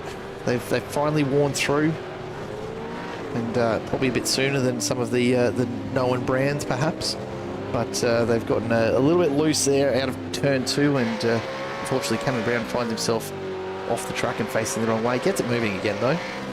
We didn't actually finish up earlier on, taking a look through all the deliveries to decide on which one we particularly liked the most. We got through half of them, mate. We got through half of them, and then it got a little bit busy in and around here. The last is half full. I think the last one we were looking at was actually this one, the AOTX Revolution E-Racing 243, and as we were saying, it's I think the only AOTX car that's not using the same livery design. This one's a little bit different. I'll give them props for it. They've got the Army, I want to say Rising Sun, I believe is the appropriate term for it, for the badge that's on the back of the car there.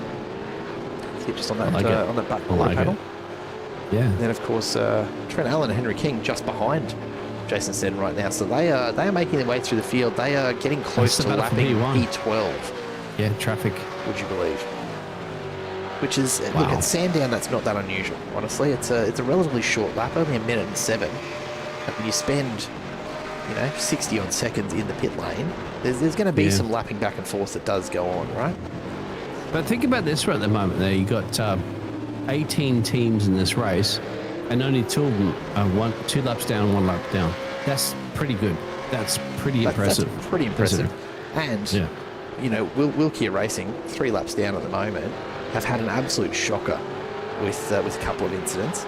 And yet they're still not that far off the back. That is Yeah. a That had a massive shocking effort from start them. too, mate. Remember, straight in the Yeah, fence. straight into it, and yeah. in for repairs on lap 1. So to be within even a few laps at the halfway mark, They're of the soldiering 500k on, my Enduro. friend. That's the Absolutely. Australian spirit. And of course, if you're just joining us, welcome on in. It's been an awesome night of racing so far. We're about halfway there, which means we've probably got, about another hour and a half to go here before we do make it to the end of this Racing for Zero V8s For Mates Sandown at 500 charity race, presented to you by BRAM Motorsports and MC Motorsport in aid of Soldier on Australia, who are, of course, a national organisation who are dedicated to helping both current and former Australian Defence Force personnel and their families thrive on their exit from the Defence Force and into civilian life. They provide holistic support services, psychological care, employment assistance, education programs as well, and the work that they do really does help veterans with reconnecting with the community and transitioning back into civilian life on the other side of their Defence Force career. It's a very, very worthy cause here this evening. We've raised an amazing amount of funds so far. A massive thank you to everyone who's put their hand in the pocket to bring us to $391 of our $500 for 500K's target here tonight. We are getting ever so close to finishing that off, and I tell you what, I've had plenty of looks at charity events before, and it's not often that you see this sort of support come out so early on in the piece. It usually takes a lot longer to get to this stage, and we very, very much appreciate everyone who has put the hand in the pocket and who has donated. And look, not just those, but also everyone who is watching. Even if you can't afford to put some money in right now, totally fine. It's tough times for a lot of people. Just give us a thumbs up. Yeah, Just like thumbs and up. subscribe. You That's know it. what? Get some more That's people what in we there need. watching. Absolutely. Yeah. Get Dan and Ricardo in here. Exactly. That's or what we're anybody asking else. for. Lucas Let's Baker get asking SVG how in MC... here. Let's get all the Australian and New Zealand. Yeah, get them on in. It's Someone not just must know. Australians, Give 'em a New call. Zealand as well too, mate. Anzac. Now, someone did ask earlier if there are any Kiwis racing. There are a couple in the field. I cannot remember for the life of me who it was that I saw on the list of names. If you give me a moment, I will confirm for you exactly who I know is representing New Zealand. James Clark in the Cannonball Racing entry is listed as New Zealand. Daniel Stevens for Middle Finger Racing as well. So there's a couple of them out there and a couple of the teams. So it's a true cross the ditch type evening tonight, although a little bit dominated by Australians. But you know, that's one of those things. You think about how late this race is here in Australia on a Friday night. That's true. The Kiwis are what, 2 hours behind us? So for the, yeah, you're right. it's two. Yeah. It's Ahead, two, right? ahead. Yeah. They're ahead. Two ahead. Sorry, yeah, two Yeah. ahead. So Yeah. for the couple of They Kiwis celebrate racing the in New this Year's right before now, we do, mate. Yep, They New do. Zealand's ahead of everybody else. and speaking of, they're only about half an hour away from midnight, and they're still in this for another hour and a half. So Yeah. Yeah. it's going to be a. We got pit stops as well too, so you know they're switching some drivers at the moment, and Revolution Racing is in currently from P2. We also got Adrenaline Esports in, and Chase in SCRC. I can never get that right, but then again, SCSR. there you go. And Yeah, look, there it it's- is. Sorry, You can And go with Prolon's in. Southern. You can Prolon's go in. with Southern Cross Sim Racing, but it's There is just as Southern much of a Cross, isn't mouthful. We had a question from Lucas Baker. How's MC going? Mitch Curry behind the wheel at the moment. He's not really loving how easily these things do fall apart. To be fair, he's had a few He had an issues early along the way moment, this didn't he, evening. Mitch? Yeah, He did. but they're still in it, my friend, and They are. going to be in it to win it. Absolutely. And, you know, Ian Ward had a bit of fun with that car as well. It's certainly proving pretty difficult to keep on track for all of these drivers tonight, but everyone giving it their absolute best to go. And we're seeing some pretty top quality racing here tonight, which honestly is impressive just for the fact that a lot of these drivers have really only picked this car up in the last few weeks in preparation for this event. There's not really anybody out there who's racing these regularly. Outside there's of no specific leagues leagues. other that races these cars. I don't so know of any. that's I'm sure pretty they're out tough. there. I'm sure they're out there, right? Because these cars Maybe. are They're not far broadcasted, too... mate, because they're not Well, on no. your network. That's absolutely right. Although if there is a league out there that runs these cars and wants to talk about broadcasts, give us a shout because they're well and truly worth watching. As Cameron Brown makes his way into the pits, Jamie Fleming's got himself a bit of a slowdown on the way, probably through that 2-3 chicane. That's where it tends to get picked up. He's battling it out for 13th with Robert Hackwood just a second ahead at the moment as they make their way through a very, very tricky left-hander that marks the run home towards the start-finish line. 87 laps in, 161 laps here tonight. We are, of course, raising money, as we said earlier, for Soldier on Australia, and we are well and truly on track to meet our $500 for 500k target. A massive thank you, of course, to everybody who is supporting that tonight. The field's starting to get pretty spread out, but as we were saying earlier, it's impressive to note just how few drivers have actually dropped off that lead lap at this stage. When we look at the intervals, they're all there. We'll bring up the total gap for you. You know, we've got 6 drivers currently on the lead lap, but the vast bulk of the field are still only on the next lap behind, which in a race of this distance, and with how fast Team Jig Shifters have been out in front along with from the AOTX guys, it's a massive surprise, honestly. Oh, a black flag issued for Adam Hughes in the Team iRacing entry. Now, I can't see from here whether that's been issued by race controller. We'll have a quick look into it and see if we can Glamour, figure it out. Is it? Team iRacing. It does not look like that is a penalty that's been issued, and not surprised. I think that we have a live race control to let everybody know. So race control are looking at this. There's not just iRacing that does this. It is a live race control that will look at that. As we're seeing another pit stop there for the Middle Finger Racing entry of Dan Stevens. And Isaac Edwards, of course, in the race control booth tonight. That black flag for Adam Hughes in the Team iRacing entry, that will be an incident point count. So from memory, 20 incident points will earn you that first drive-through. And look, to be fair, we've seen a few spins and off tracks from the Team iRacing entry tonight, so I'm not overwhelmingly surprised to see them pick a drive-through up. Thankfully, relatively short pit lane, so they'll be in and out in short order. Tim McCartney, the Wilkie Racing entry, has just picked a black flag up as well, and I imagine probably for the same. You get to 90 laps in. I mean, we're talking about give or take 260 k's into this race now. It doesn't take much to run up 20 incident points in that sort of race distance. No, that's right. You know, and people that are unaware of that in the audience as well too. If you're not driving, I've never driven really as well too. I'm just a broadcaster and commentator. Oh, little spin at the moment. Get off the racing line, my friend. As you can see in your pictures. But it's all about the off track. You get a little off track. It won't necessarily show a yellow next to the driver, but if they go off the track excursions too much, you get incident points. Too many incident points equals a black flag drive through. Race control says, nah, you got to go down there and serve the penalty. We'll go back and we'll take a look and see what happened for Loveridge in the BRAM Motorsport car, and just a little bit offline, gets it sideways, can't recover it, just gets spun around up and over that curb, has to wait for lucky didn't get beached either. Yeah, it's easy to do. That chicane it's got a nasty little lip on it. Or that curb rather, sorry, has a nasty little lip on it, and Robert Hackwood goes through and John Holton makes it look very easy through that same turn. But if you do get sideways, shifters are in pit lane, my friend. So we know that this will be interesting. Revolution Racing went down there a little early on lap 85. So what's going to be the situation now? This is P2, gets it very sideways on the grass, just holds on to it. Henry King is on the way out of the pit lane now. He's just made the exit. There he is. But AOTX are going to get ahead, and there's a bit of traffic now in between the two of them. That's going to make it really tough for Jink Shifters to fight their way back through. There's not a lot of... Oh, a big lock up there. That's going to help them out in a big way. Cold tyres, going to get up the temperature as well. Yeah, you mentioned that. Do you reckon the traffic tyres there, I wonder? Surely I don't know, mate. But either way, your tyres will cool down because you're in pit lane. So you got to get up the speed. Like he's got that little buffer between them. Big buffer, couple of cars.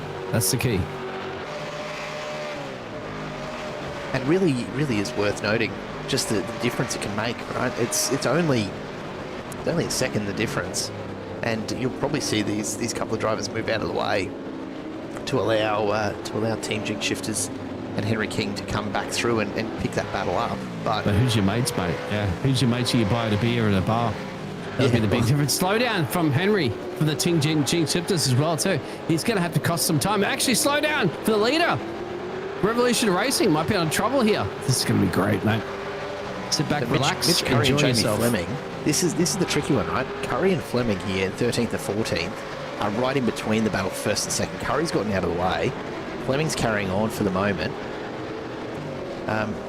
It's two separate battles for position going on in this group of Yes, four. 9-10 for lap traffic. And 9-10 for lap traffic.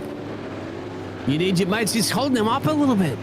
This is a tricky one, right? Because and when we know the McLaren. iRacing rules around blue flags, and we are running under Empathy Motorsport race rules here, you don't He's gonna have to claim move here. over Clean here. for a blue flag. But yeah, that's all it takes, right? Find the right spot, get out of the way. See the Revolution Racing AT on the car. There it is.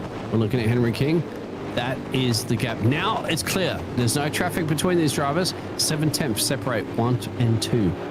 Let's close that second and a half down really quick, because that's what it was. When King was on the way out of the pits, that was a second and a half, the gap, almost 2 seconds. Already down to 6/10. It shows you just how much of an impact those slowdowns can have when they come at just the wrong time.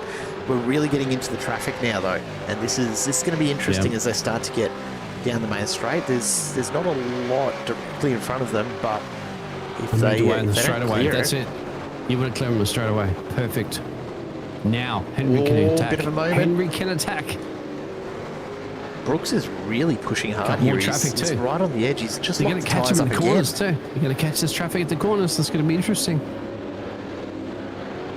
And this is the thing with Sandown, right? Because it's such a short lap, it's really, really hard to not catch them at the corners. You've got these long straights, but everyone's They're got not so going to much get him. Look pace. at this, mate. They're going to be heavy braking zone at the moment. They got traffic up the road. He's going to go for it. He's going for it. Pulls it back in. Oh, That's man, probably a smart move, Back off. honestly. Seeing Pancake in request the out chat. there. Just Donate $100 if the leader comes in. All right. well, the last one was what was it that Henry King said $100 and the 52 So you car, want the Team Revolution Shifter's Racing? car. You want Greg Brooks to park it or drive through for $100? What do you reckon, Jared? What for a good cause? What I do reckon is the SCSR Racing Purple has had a moment at probably the worst possible spot on the track. Thankfully gotten away without a meatball, but has cost a lot of time there. Bryce Baker, John Holton and Mitch Curry all in this battle again, 11th, 12th, 13th. We'll go back and we'll take a look. I think Fleming's just overcooked it through that final turn. Yeah, mate. Up and over the curb and look at that. Gets it 3 going down wheels. sideways. 3 wheels, mate. 3 wheels. That's it. You know No what? traction. My favourite Good flip, spin mate. of the Good night. flip. Love the flip That's a spin there. great flip. Off the racing line, gets back into it. Absolutely does. But this battle continues. Bryce Baker at the head of it. This is just behind the battle for the lead. Still going on with Brooks and King. King getting very, very close now, almost alongside as they go under the Penrite arch. This is... Got to put the pressure on. Got to put the pressure on, mate. David Bowie be proud right now. we're not going to start karaoke again, are we, Biggles? Yeah, we can. We'll be under pressure. We can. We'll see. We've It's still falling got down on you, mate. It's falling down on you. It's falling down these two 65 drivers. laps. 65 laps to go. Henry King gets past Greg Brooks. Not enough pace down the main straight. Makes it look easy, but this will just swap around again, I'm sure, because Brooks will have all of the draft down the back straight here. And already he's starting to look for an opportunity to go past. He's losing a bit of time now. This is interesting. I wonder if that little bit of a diversion from the racing line has cost him enough pace. And sure enough, he's out of the draft now. 8/10 back. Yeah. He's not going to actually be able to close in down this back straight. That's really, really challenging now. As a lap cut the road, that's going to be the key. Where they catch him. Look, Henry it King will in be. the lead. Oh, as Holton has a think about it on Baker. Twice he has a look up the inside as they get to the braking zone. Mitch Curry at the back of this is just waiting for these two to take each other out and pick up 2 spots, giving him just enough room at the moment. But this is a really, really tight battle and continues. No one getting the position just yet, but they are fighting it out as we see Bray Loveridge, the BRAM Motorsport car. That's that's big crab hit into the walking. wall. Have a That's look at big it. What damage. has happened to the rear end of that? He got to get off the just shy off the racing line, but that is not a good car, my friend. That won't buff out. Will it buff out? No, look, I can't say that I think it will, Can you honestly. get in the pit lane? That thing ain't going to steer too well. I wonder if I can get a look at what's gone on there. It might be a little tricky, but bear with us, folks. We'll try and get a replay if we can of what's happened to Bray Loveridge in that car. Bray's the one that's crab looking currently at the moment. He is running. No, well, let's have a look. Is it That smile on his face? Will he have a smile on his face after this? I thought it might have been the turn 3 curb, but it doesn't look like it. Hey, on the marbles of the exit. Bang! That's a See the big sparks? hit. Yeah. That's all the marbles as well kicked up. Yeah, look, maybe a little bit of a disconnect from our end in terms of He's how gone exactly into pit hit that, lane at the moment too, mate. So he's in there for the team for the 007 machine to repair that one. So the BRAM Motorsport driver. Yeah, I hope so. That's why you're going to hold up your sleeve, my friend. It's like to get a jail-free card when you play Monopoly. It really is, isn't it? And you only get a couple of them. Yeah. In most Sometimes events. you want to be in jail when you play Monopoly, but let's not go there. It can work out for the best. Not so much here. Yeah. I'm gonna just refresh myself on what they're offered. So 2 fast repairs available for the teams tonight. I dare say there's a few cars that have used all of those up by this stage. Certainly the number 3 Wilkie Racing must have used all theirs up by this point. I think we've seen at least 2 meatballs from them. But outside of that, well, Jason Wilson has had a bit of a moment somewhere as well. Doesn't look like he's copped any damage. I think he might have just flipped it on the grass somewhere. Here we go. John Holton and Mitch Curry for P10. Curry all over the back end of the Cannonball Racing entry. Can't quite get there this time, and in the background it comes into pits. Oh, look at the mock up as he gets into the pit lane there. There's our safety car, incidentally, just sitting and waiting at the moment. Hopefully they've remembered to turn it off, because we've seen more than once, of course, if you leave the car sitting there idling, it will overheat and it will actually blow the motor. iRacing will tell you need to repair it. It's a nice little touch, that one. Yeah, mate, we called it. Now this battle, I don't think we've seen these guys going at it too much here tonight. Terry Marsh and Dan Stevens. Stevens has had a few issues around the place. David Uni, you absolute legend. $100 donation. Wants the black flag for number 52. We're over the target, mate. And What a 51 from champion. Jay McCartney as well, supporting his dad in this race tonight. $542. Folks, we have hit our $500 for 500k target tonight. What an amazing effort. Thank you all so much for your support of this event this evening. I have no words. That is just awesome. champion. Thank you. Absolutely awesome. Thank you all out there for your donations. If you haven't yet and you're still thinking about it, please keep them coming. You know, the fact that we've made it there doesn't mean we have to stop there, of course. The more money we raise for Soldier on tonight, the better. We've still got a half a race to go. Absolutely. We've got, 63 laps left of this Sandown 500. We are racing for 0 V8s For Mates Sandown 500. And a massive thank you, of course, to BRAM Motorsport and MC Motorsport. Scott Watts, of course, getting in touch with us and asking if we could get involved, and more than happy to, as always. Jason Van Buren is floating around out there somewhere and watching on, and I'm sure he'll be absolutely stoked to see the amount of money we've managed to raise here tonight, thanks to all of you good people at home watching on. Pancake says donated the $100 for the black flag. I will tell you what, I will get some communications to race control right now. If you could hold the fort for just a moment, Biggles. Maybe somebody streaking across the track there going, in support of soldiering on. Who knows? We call it a black flag. Not a black flag, but a caution car. I know that Nathan Allen's sitting out there and he wants to drive a few laps there. He's sitting in pit lane. Maybe he'll get that car fired up.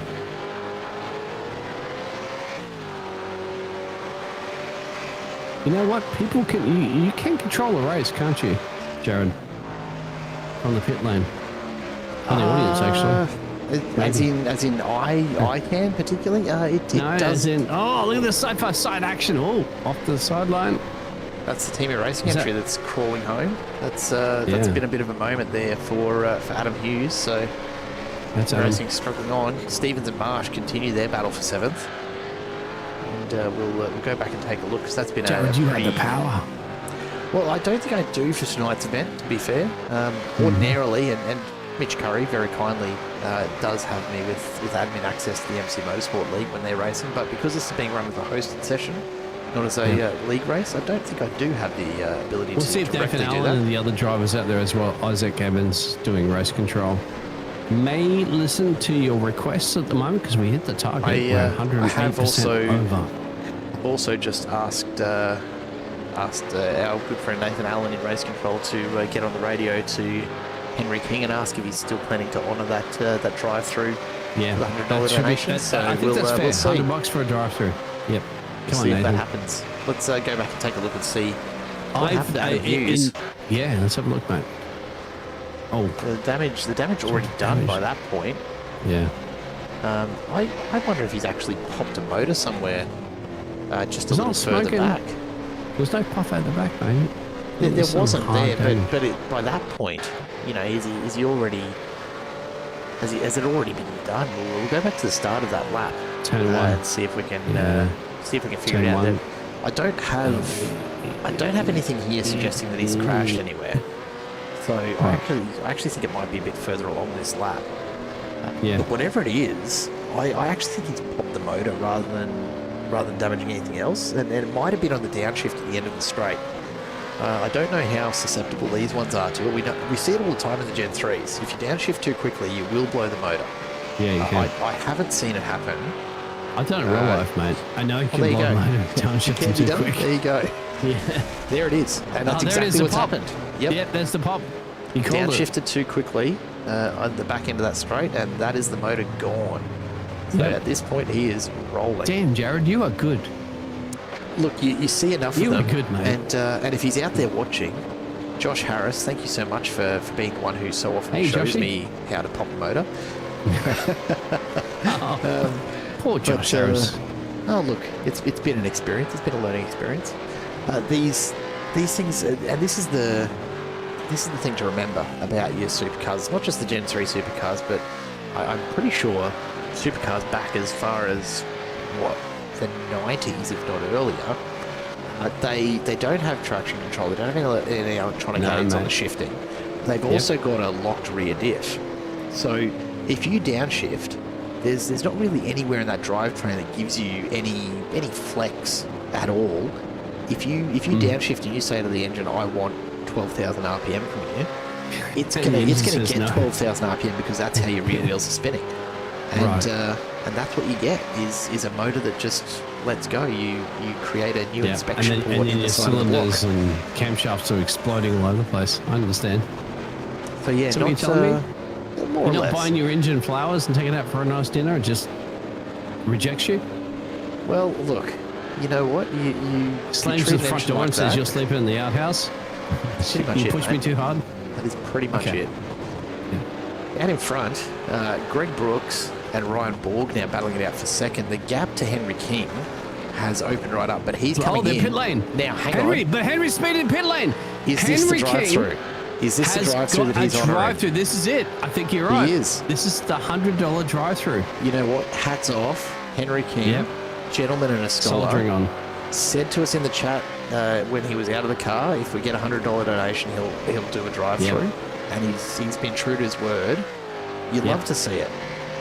Massive shout out to the Team Jig Shifters guys. They put Yep. themselves at a 10-second disadvantage.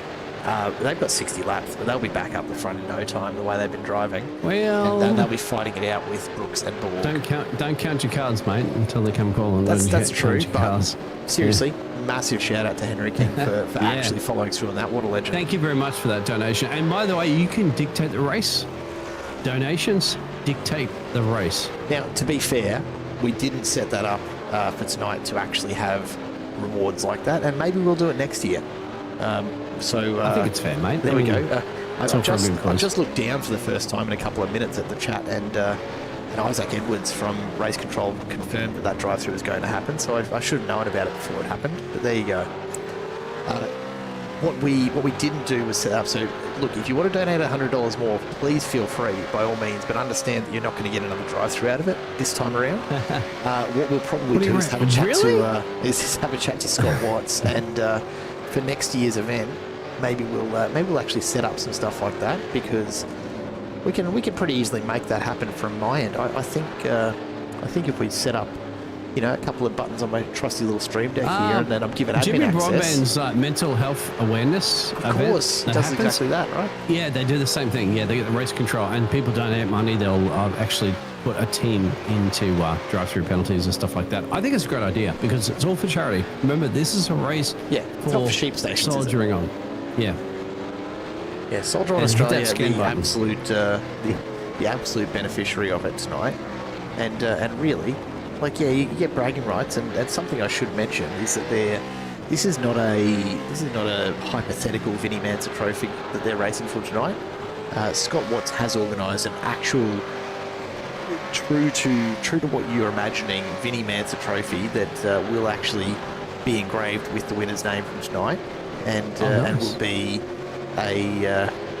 an ongoing trophy. I'm not sure if he's planning for the winner to actually hold it for the year and then send it back for whoever wins the next year's, but Check the social media, yeah. we'll check that out. But yes, there is a trophy that will be engraved with tonight's winner, and then we'll wait for next year for the winner of the Vinnie Manser trophy next year, which is pretty cool. Mitch Curry confirming that he is keen to give me the power to issue drive-throughs next time around, which I love. Don't do that, Mitch. Don't That's give a lot of Jared trust. the That's a lot of faith.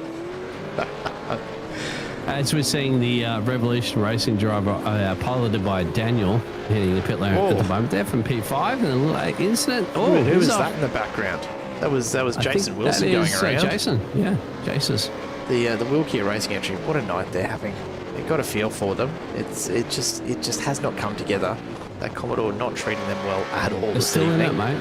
I still think they can. You know what? They're still going to the end. Absolutely. Yeah. Only a couple laps down, mate. Only a couple. Well, that's the thing. Mate. For all of the trouble, they're still only a couple laps down. They're obviously quick. There's no doubt about it. And they're staying in it. But it just seems to keep coming undone for them, poor blokes.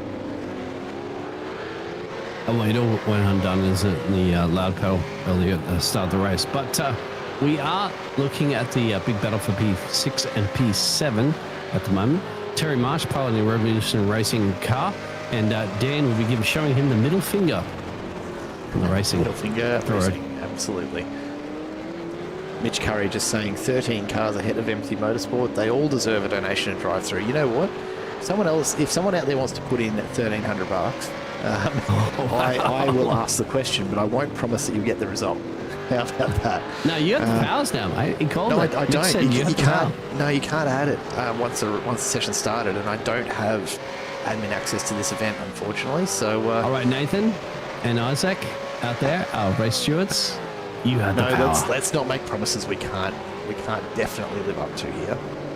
But Mitch Curry, keep that one up the sleeve for next time around, hey? And let's see if we do introduce something like that for next year's event.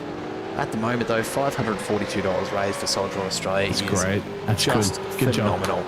It is absolutely amazing. Clap everyone that, out there watching tonight who have done that. Yep. Thank you so much for your support. Look, I love being involved with these events and putting on broadcasts for charity events. It's always a great use of my time, and hopefully you're all enjoying the racing at home as well. But it's even better when we do actually manage to raise some good money for a good cause, and that is certainly what we've got here tonight. So hopefully a little and more the to come. after party's at Jared's place as well too. He's got the barbecue up there in Queensland, so you know we'll what, be in the backyard, mate. As a bit of a quick view into my soul. life, I've actually just started a new job this week, and my after party is very much asleep tonight because my brain is utterly fried, And I'm honestly just surprised that I managed to even remember how to start a broadcast this evening. So for us to be 108 laps in and not have it all shut down, I'm pretty happy with that. Thank you, Jared. You're a legend, mate, in the community, and I look up to you. And Trust me, and I work with a lot of people, and Jared is the GOAT.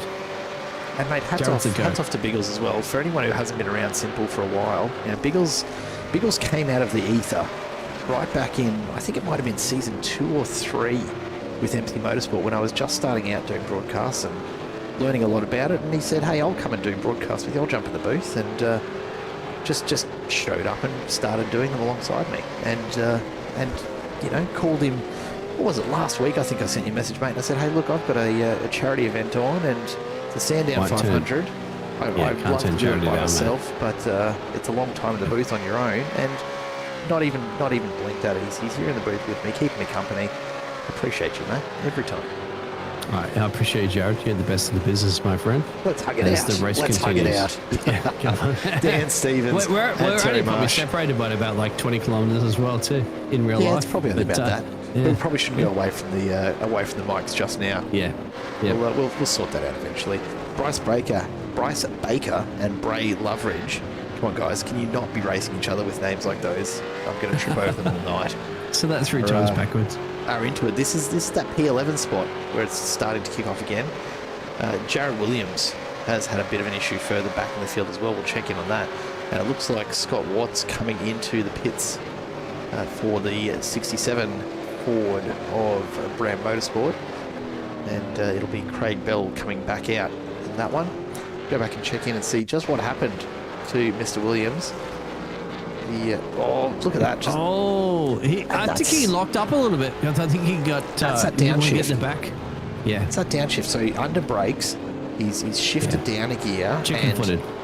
Yeah, the compression lock in that rear has just stepped it out. Too much weight transfer forward, too much asked of the rear tyres, and off it goes. Nathan Allen says race control is bored.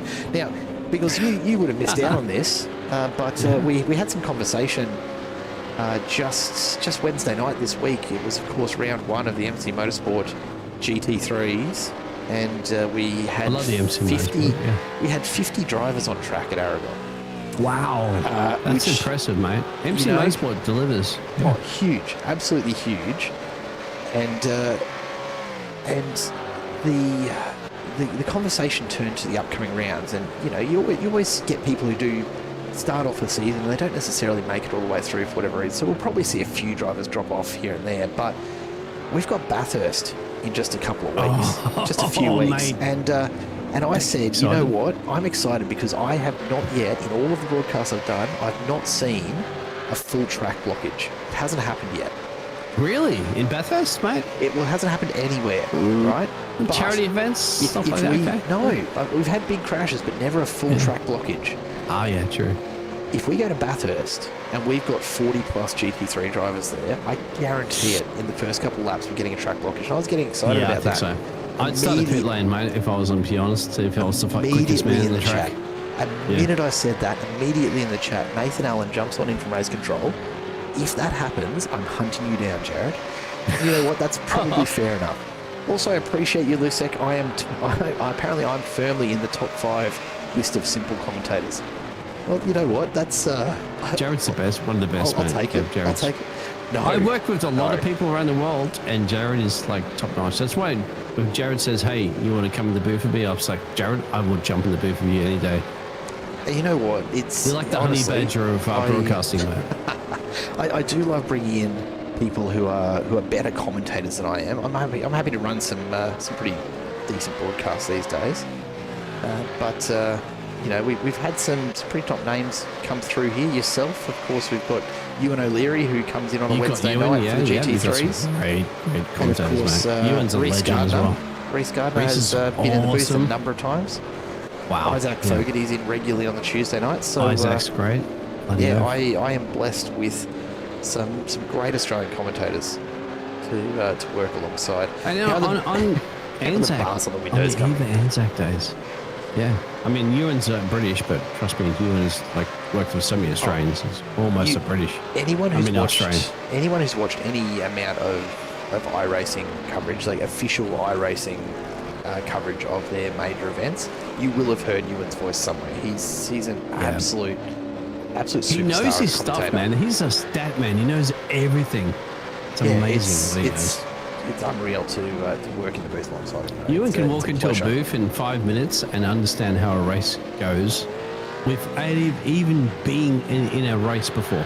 Yeah. You just look at the It's list just- of people and go, I know that guy, I know that guy, I know that guy, I know the cars they drive.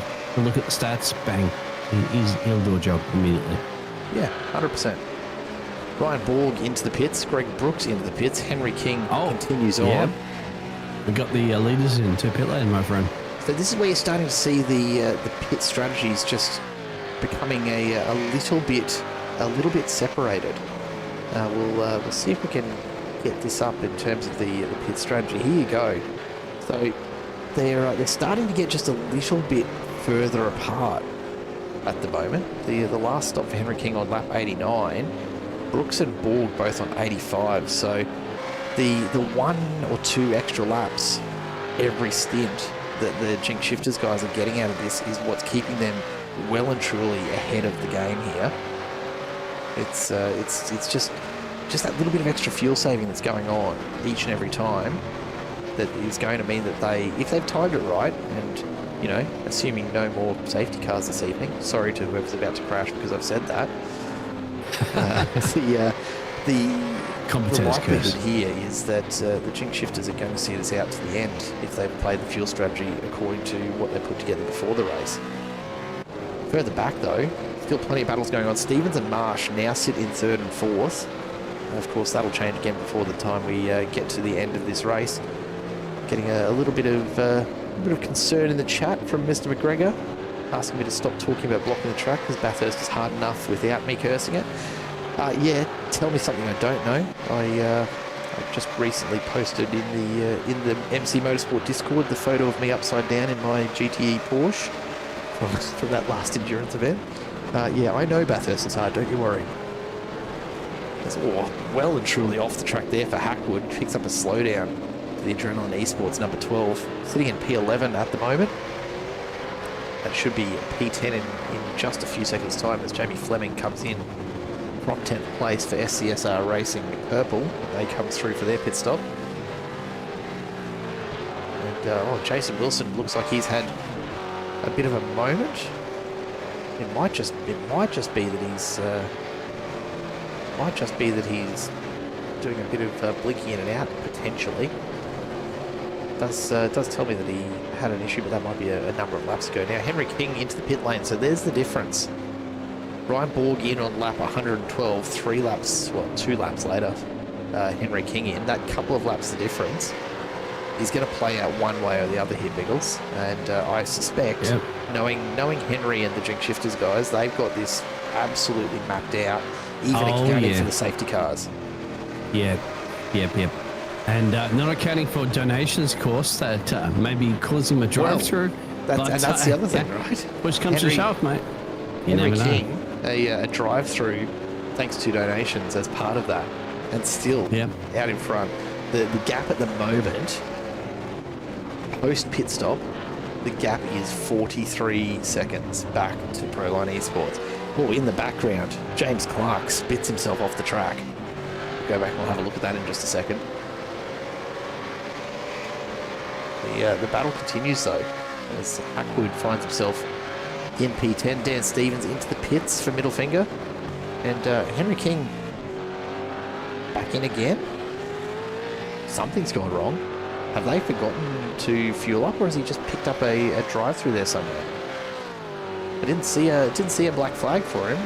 No, he's coming back into the pit bay. There we go. So I don't know if there's been a problem with that last pit stop. Maybe they've meant to take tyres and didn't, or didn't take quite enough fuel. He's still in the pit bay now, and here comes Ryan Borg coming back around. Maybe just a slight adjustment in the pit strategy as we've been talking about it, and have decided to go back in and take a little bit of extra fuel, or perhaps some fresh tyres.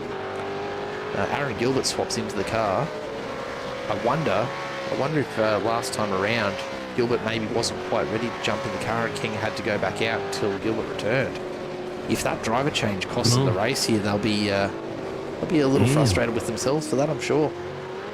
Well, the Revolution Racing, piloted by Terry Marsh, goes into pit lane as we speak. So, So that was James Clark off track in the background. I think he just wasn't expecting to have that much extra pace behind the cars in front, and got on the brakes to avoid running into the back of them. Unfortunately, put himself off the track by doing so. As Ryan Borg carries on in P1, Aaron Gilbert now out on track. Only 10 seconds to make up, but that stop costing 56 extra seconds for the Jinx Shifters team as they try to get back up there after that driver change. The Temu racing car. Tell you what, those Temu tyres not living up to perhaps what they had hoped for here this evening as they go around again.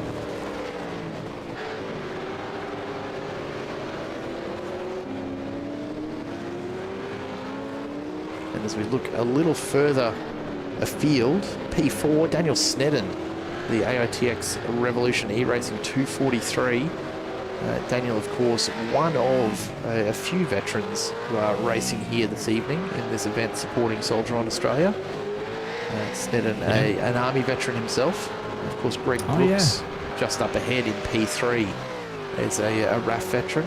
Scott Watts is recovering from his last stint. He's got some time served in the Navy as well. And of course, Jason Wilson, unfortunately, the rookie racing car that he's in tonight, not having a great time, but he is currently serving in the Navy. I suspect probably not out on a boat somewhere right now, given that he's racing here tonight. Oh, no, then again, yeah. I was in a broadcast the other day, and I had a driver that his wife was actually watching it on board a Navy vessel per se, and she was watching it on board one of the proud, champions of defending our nation. So she was watching it on board as her husband was driving in his home on his racing rig. Yes, to show that, Joe. There you go. Anything's possible these days. It's not quite as isolated as it would have been out there 10, 20 years ago. Yep. Although they got the internet on the boats, mate. They can sit there and watch it if they're off duty. Yeah, absolutely. And look, I keep saying 10, 20 years ago because it's just my default to when I think back to dial-up. You're just old because you got kids, but, mate. You think 10, 20 years. Okay, I see. 20 years is actually, we were what, 2006. I think DSL broadband was around by then, wasn't it? Don't put me in there, mate. I went up with dial-up modem back in the day. Come on. Yeah, look, a little wiggle there. Yeah, David Uni has been pushing on hard all night, and that car starting to show the signs that Mark Newton in the middle finger racing entry right now. And we still didn't actually decide on a favourite livery. We keep coming back to this. I think we've looked through all of them. Let's do a quick scan of the field here.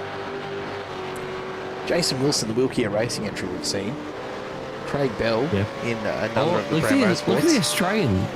Yeah, look, the Navy on this there. Is a very, very tidy front end. David Uni's had a big off. Oh, just as we cut away from him through turn one, and I think, given that meatball, I think there's actually potential safety car there. Mark Newton, who was racing with him just a moment ago. Can he move it? You can move it. Spun it around there, but there's that front end doesn't look great either. He's off the racing line. He's got a black flag. Yeah. And we do have a safety car. Nathan Allen is back out of the safety car. I thought that was unsafe. Yeah, there it is. And I think that'll be David Uni, who's sitting just off turn one at the moment. So Nathan gets another few more laps around there. He's been begging for that. Yeah. Let's go back and take a look and see what happened for David Uni. So the Proline Esports will lead this one. There it is. Motor popped. Yep. The downshift. Yeah, you're right. That's the downshift. You called it.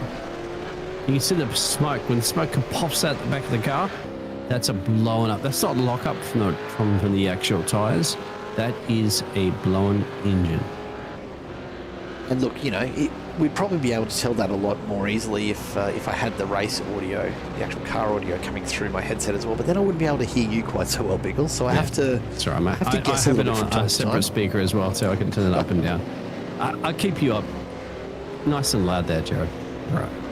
Nathan Allen out in his freshly revinyled You see in the bottom of safety your car. screens at the moment, the drivers are going to the pit lane. That's a little graphic that shows you all those drivers are jumping down the pit lane to do probably repairs, probably tyres, probably gas.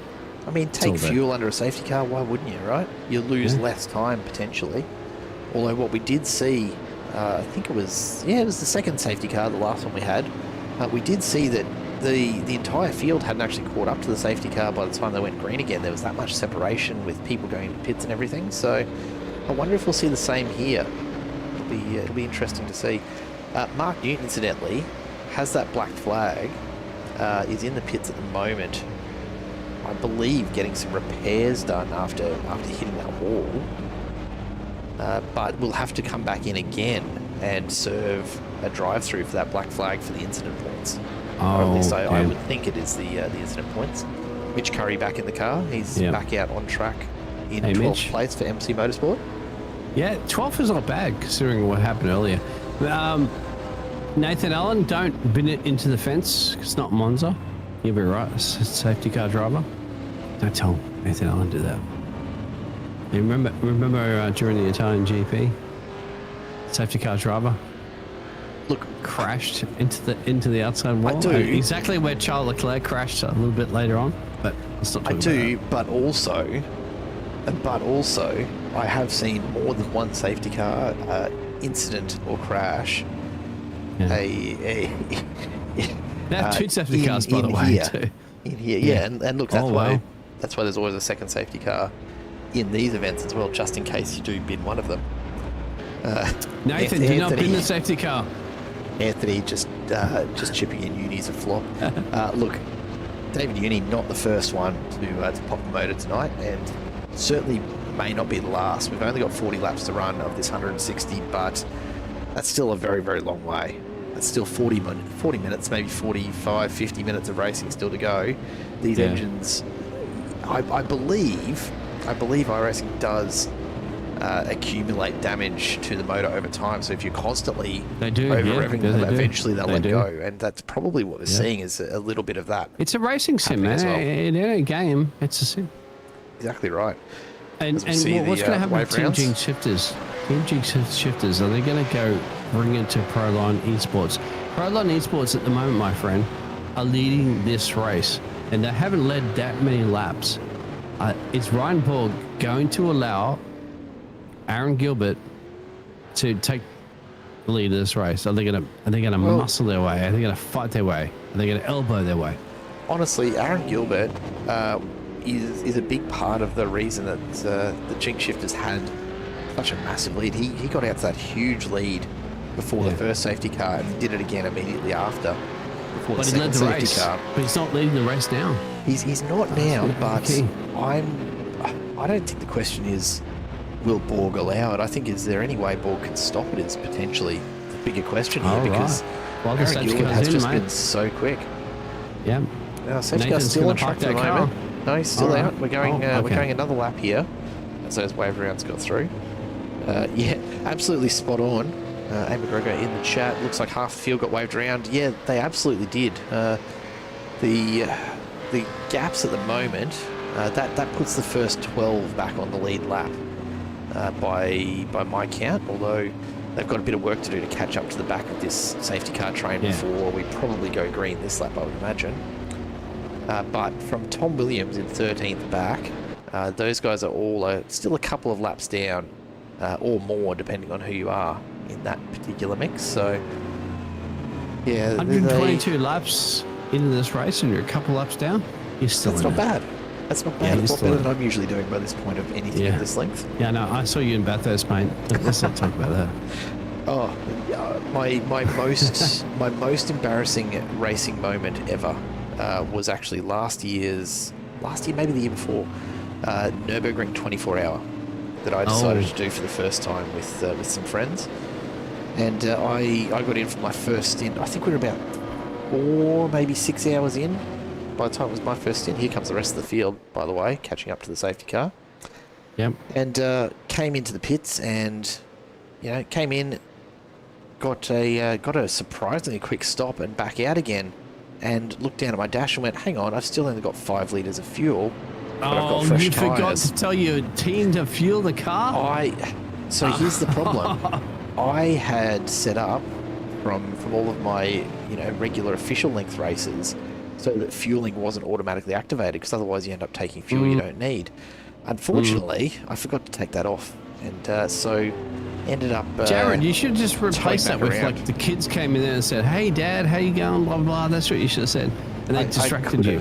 I suppose. Yeah. The Safety car kids came in there and confirmed, distracted you. Yep. There it is. Thank you, Nathan. Nathan's gone. Ryan Borg will be leading this from the Prolon Esports. And then look out for the Team Jinx shifters that led most of this race, but can they lead the race to the end? 122, 161. How many laps do we go remaining, my friend?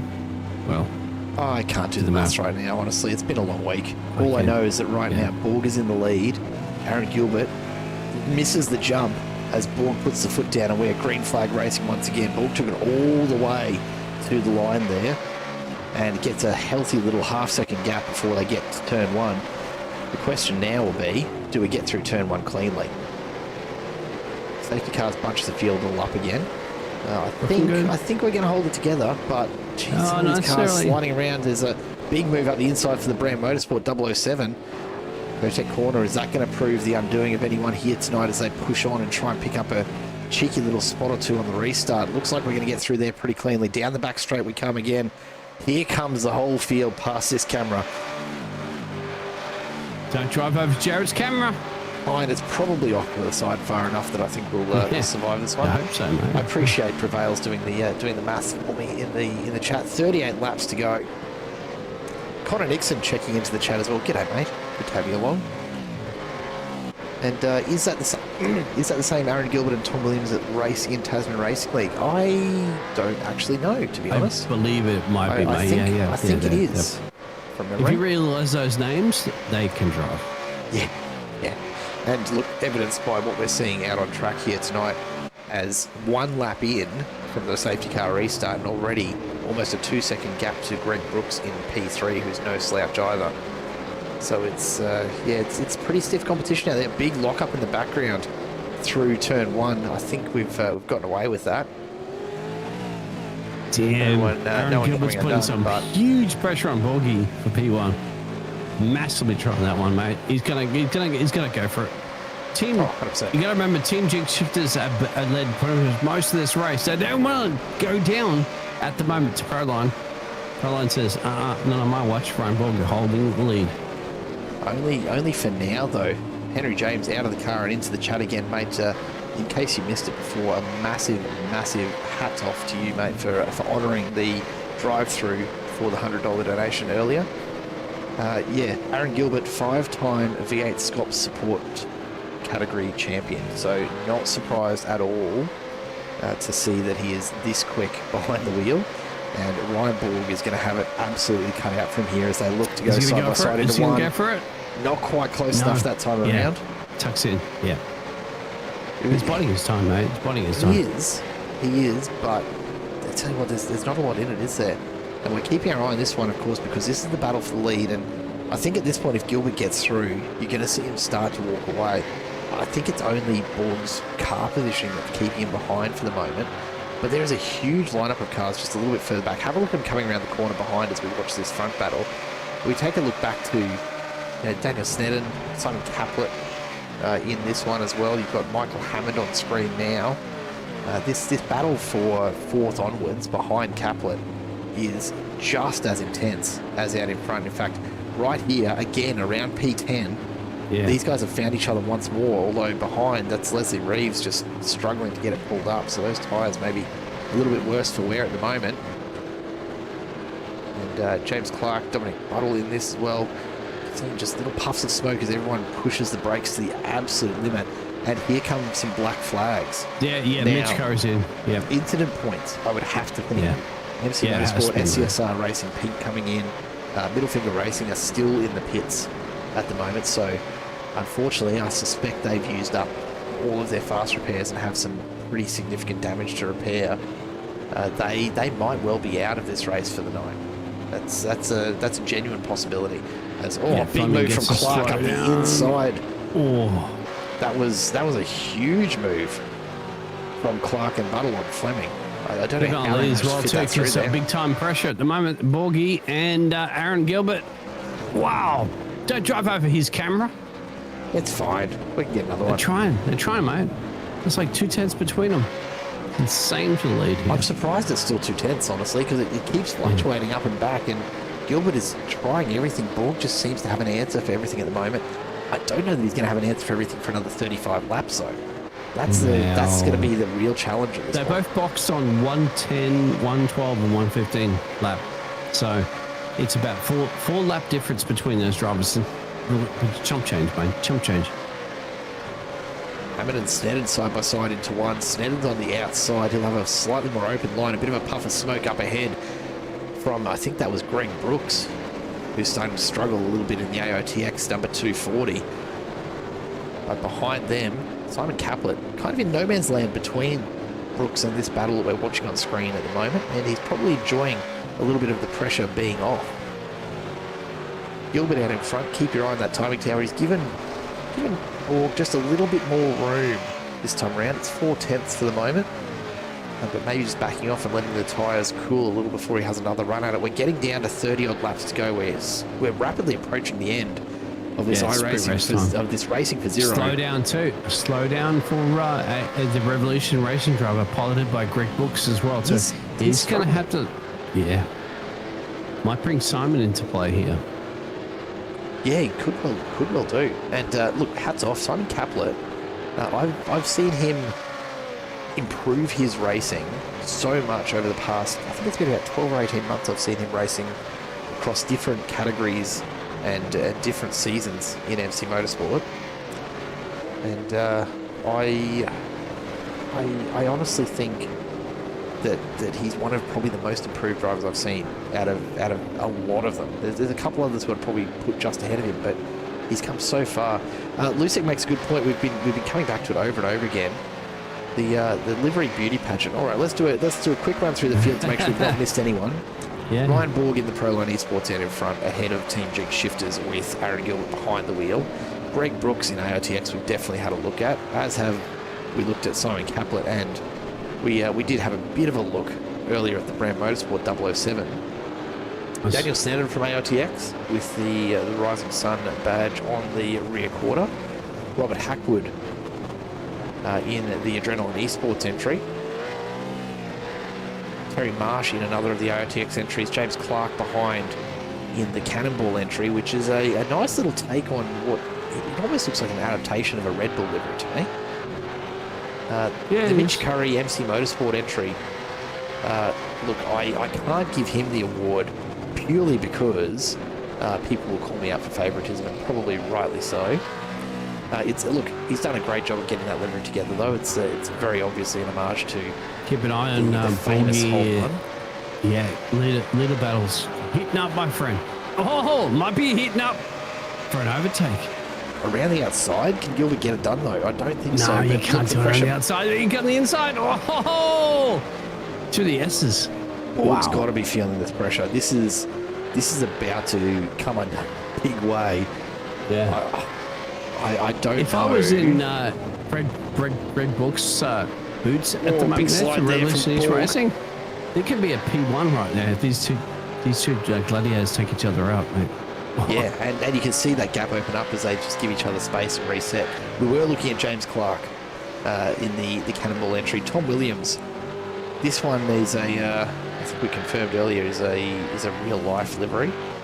So well chosen, but not an original. Nice. So I'm going to have to count it out. I like that. I'm getting harsh now as we try and figure this out.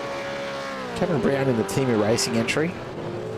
Leslie Reeves in the SCSR purple. Pink rather. I don't know. I would have called that more purple than the purple, but the purple is definitely more purple than the pink. Yeah, ask your kids, mate. Purple, pink. Purple, pink. Ask my wife. I shouldn't be trusted to pick colours of anything ever. Craig Bell in the 6.7 BRAM Motorsport entry. Navy and then entry. Jason Wilson in the wheel gear. Yeah. I might almost go for a bit of a cop out here as Mitch Curry gets very, very caught up through the 2-3 complex. And the MC manages to keep it straight. Mitch Curry, that's what the MC Motorsport means. Mitch Curry. I don't think I can actually decide tonight as we see. This is side by side down the main straight. Borg and Gilbert. Again, Borg defending the inside heavily. Gilbert goes all the way out wide. He'll come back across. They're going to be side by side through one. Crossed up Goes wide. from Ryan Borg there. Gilbert had to give him extra room. There's going to be contact. Oh, door banging. Gilbert There you go, mate.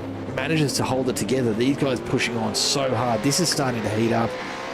That's elbows out, mate. Elbows I'm going to out. cop out of the. I think I'm going to cop out of the decision here tonight. This I'm is going to give like it to the safety car. I mean, I don't encourage road rage, but this is what it is. You didn't use your turn signal, gentlemen. That's what it is. Oh, look at this. Side by side through here, mate. Through the S's. You can't do it through the S's. Yes, you can. Welcome. Soldier on. This is hard racing, my friend. Wow. Scan to that donate at the moment if you're not seeing some great racing between two gladiators. And again, Gilbert all over the back end of Borg. This is just chewing the time for these guys at the moment. Brooks in third, starting to close in, but even so, still a 4.5 second gap. And here we go. Finally, Gilbert gets a run up the inside of Borg. He's been working on this for the last few laps. Ain't gonna give it up, mate. The inside. He's gone sideways. Oh, no. He saves it, but that's going to cost him a lot of time. That was almost the end of his race. In the background, though, Greg Brooks is off. He got too excited. He's run wide at one. He's managed to get it back on track. Domino effect. They had to slow down. He saw that, didn't he? He saw the smoke. Yep. He saw Gilbert off the track. He got a little bit excited and just overcooked it on the way through. Follow your racing lane, not the driver. Follow the racing lane. This has given a massive, massive opportunity to Ryan Borg in the 101 holding out in front. It's only 2 seconds. I don't think it'll be long before Gilbert catches that up. They haven't led that many races like the Proline Esports Team G Shifters have led most of this race.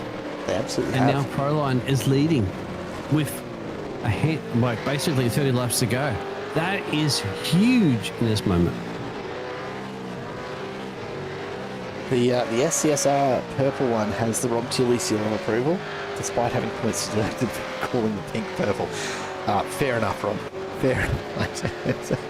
I can't decide. Honestly, there are a few liveries here that I absolutely love, and I can't pick a favourite out of them. So my official livery of the day is going to the safety car.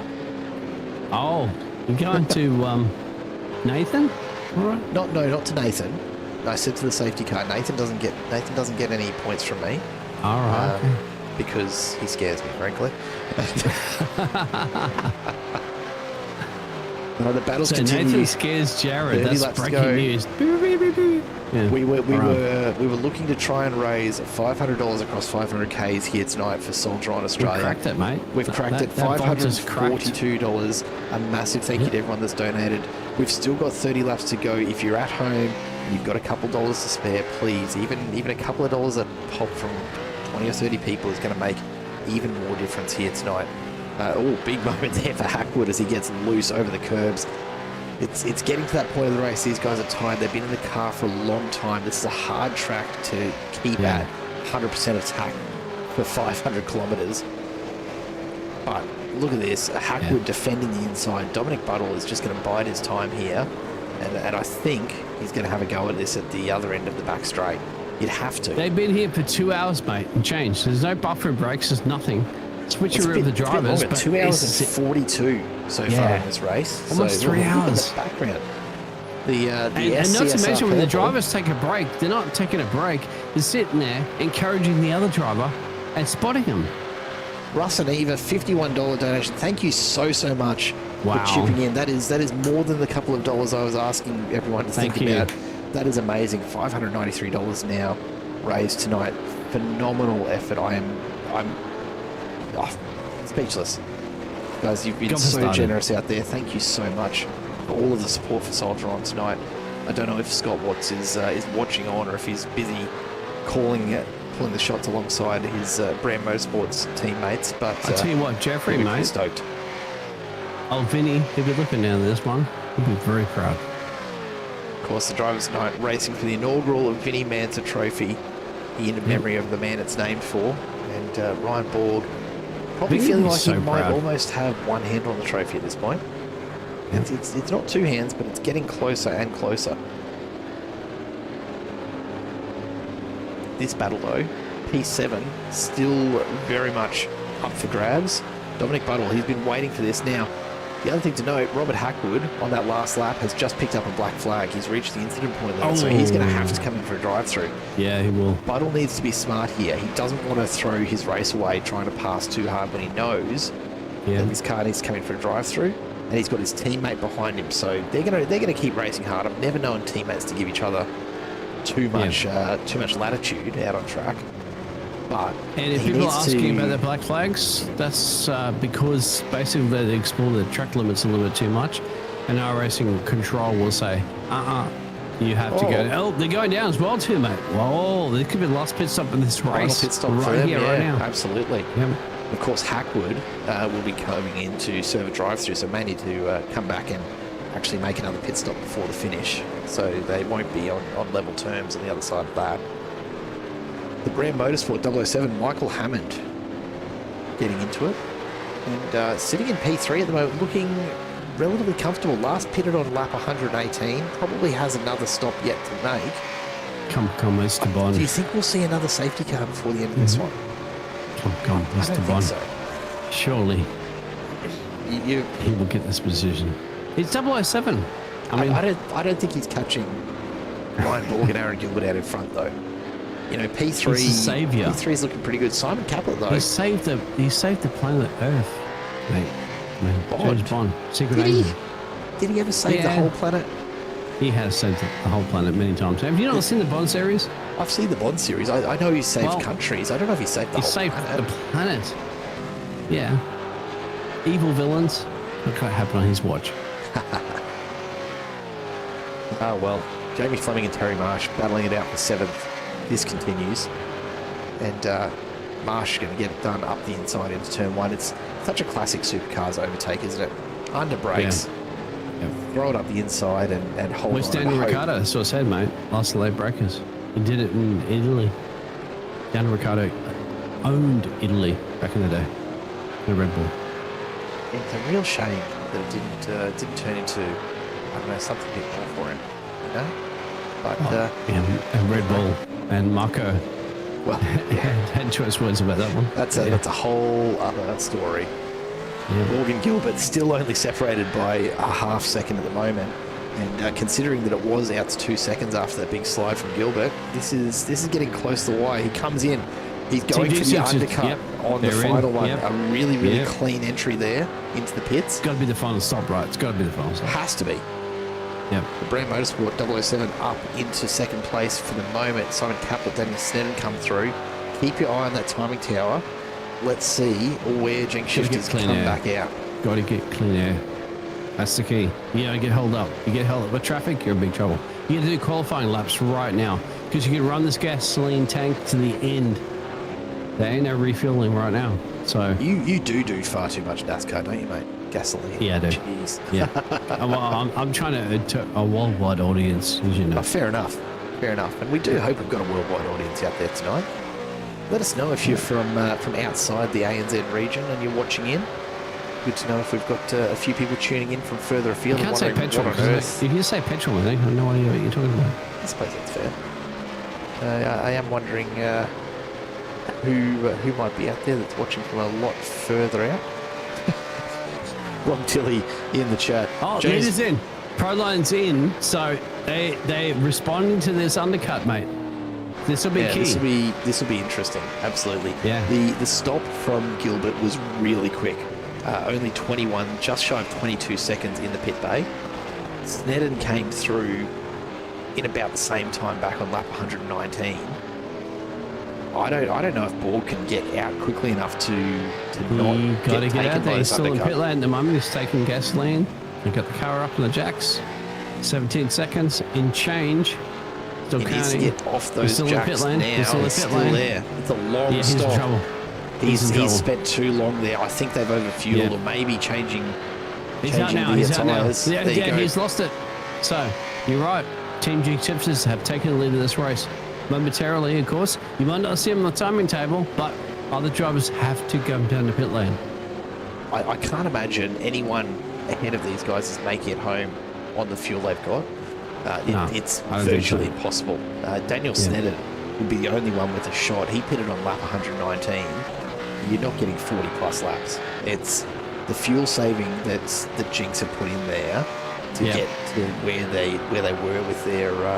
So the BRAM Motorsports comes in the pit lane as well too, mate. So as expected, you will they'll be expect it dropping as away. well too for the Daniel Sneddon too for the Revolution Racing. He'll come in at some point. McCartney, you absolute legend. $57 Wow. donated brings us to $650 raised here tonight.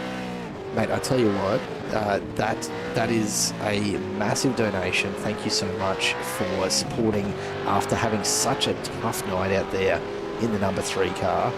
And mate, you've certainly look, you've done it all. You've done it all tonight. You've donated a huge chunk of change, and thank you so much for that. Supporting Soldier on Australia here tonight.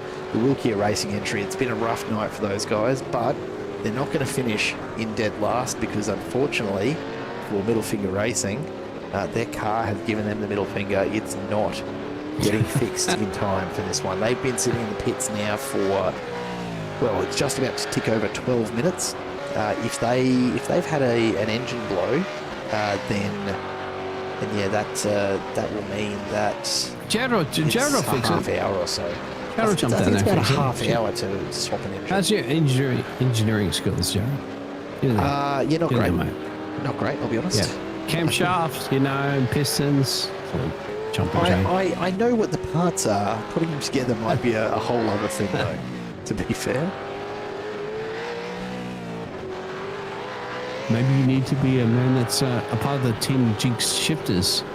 Know how to shift the right gear at the right time, because they could be potentially that's a leading bad this race. idea. That's a bad idea. Ask anyone who's seen me try and drive a. Oh, I've put the commentator's curse on them. Oh, on the I've exit put of the turn commentator's 4, that would curse have been on the them. exit. That's Wilkie Racing. Okay. I feel absolutely awful now. I'm sorry, Tim. That's my doing.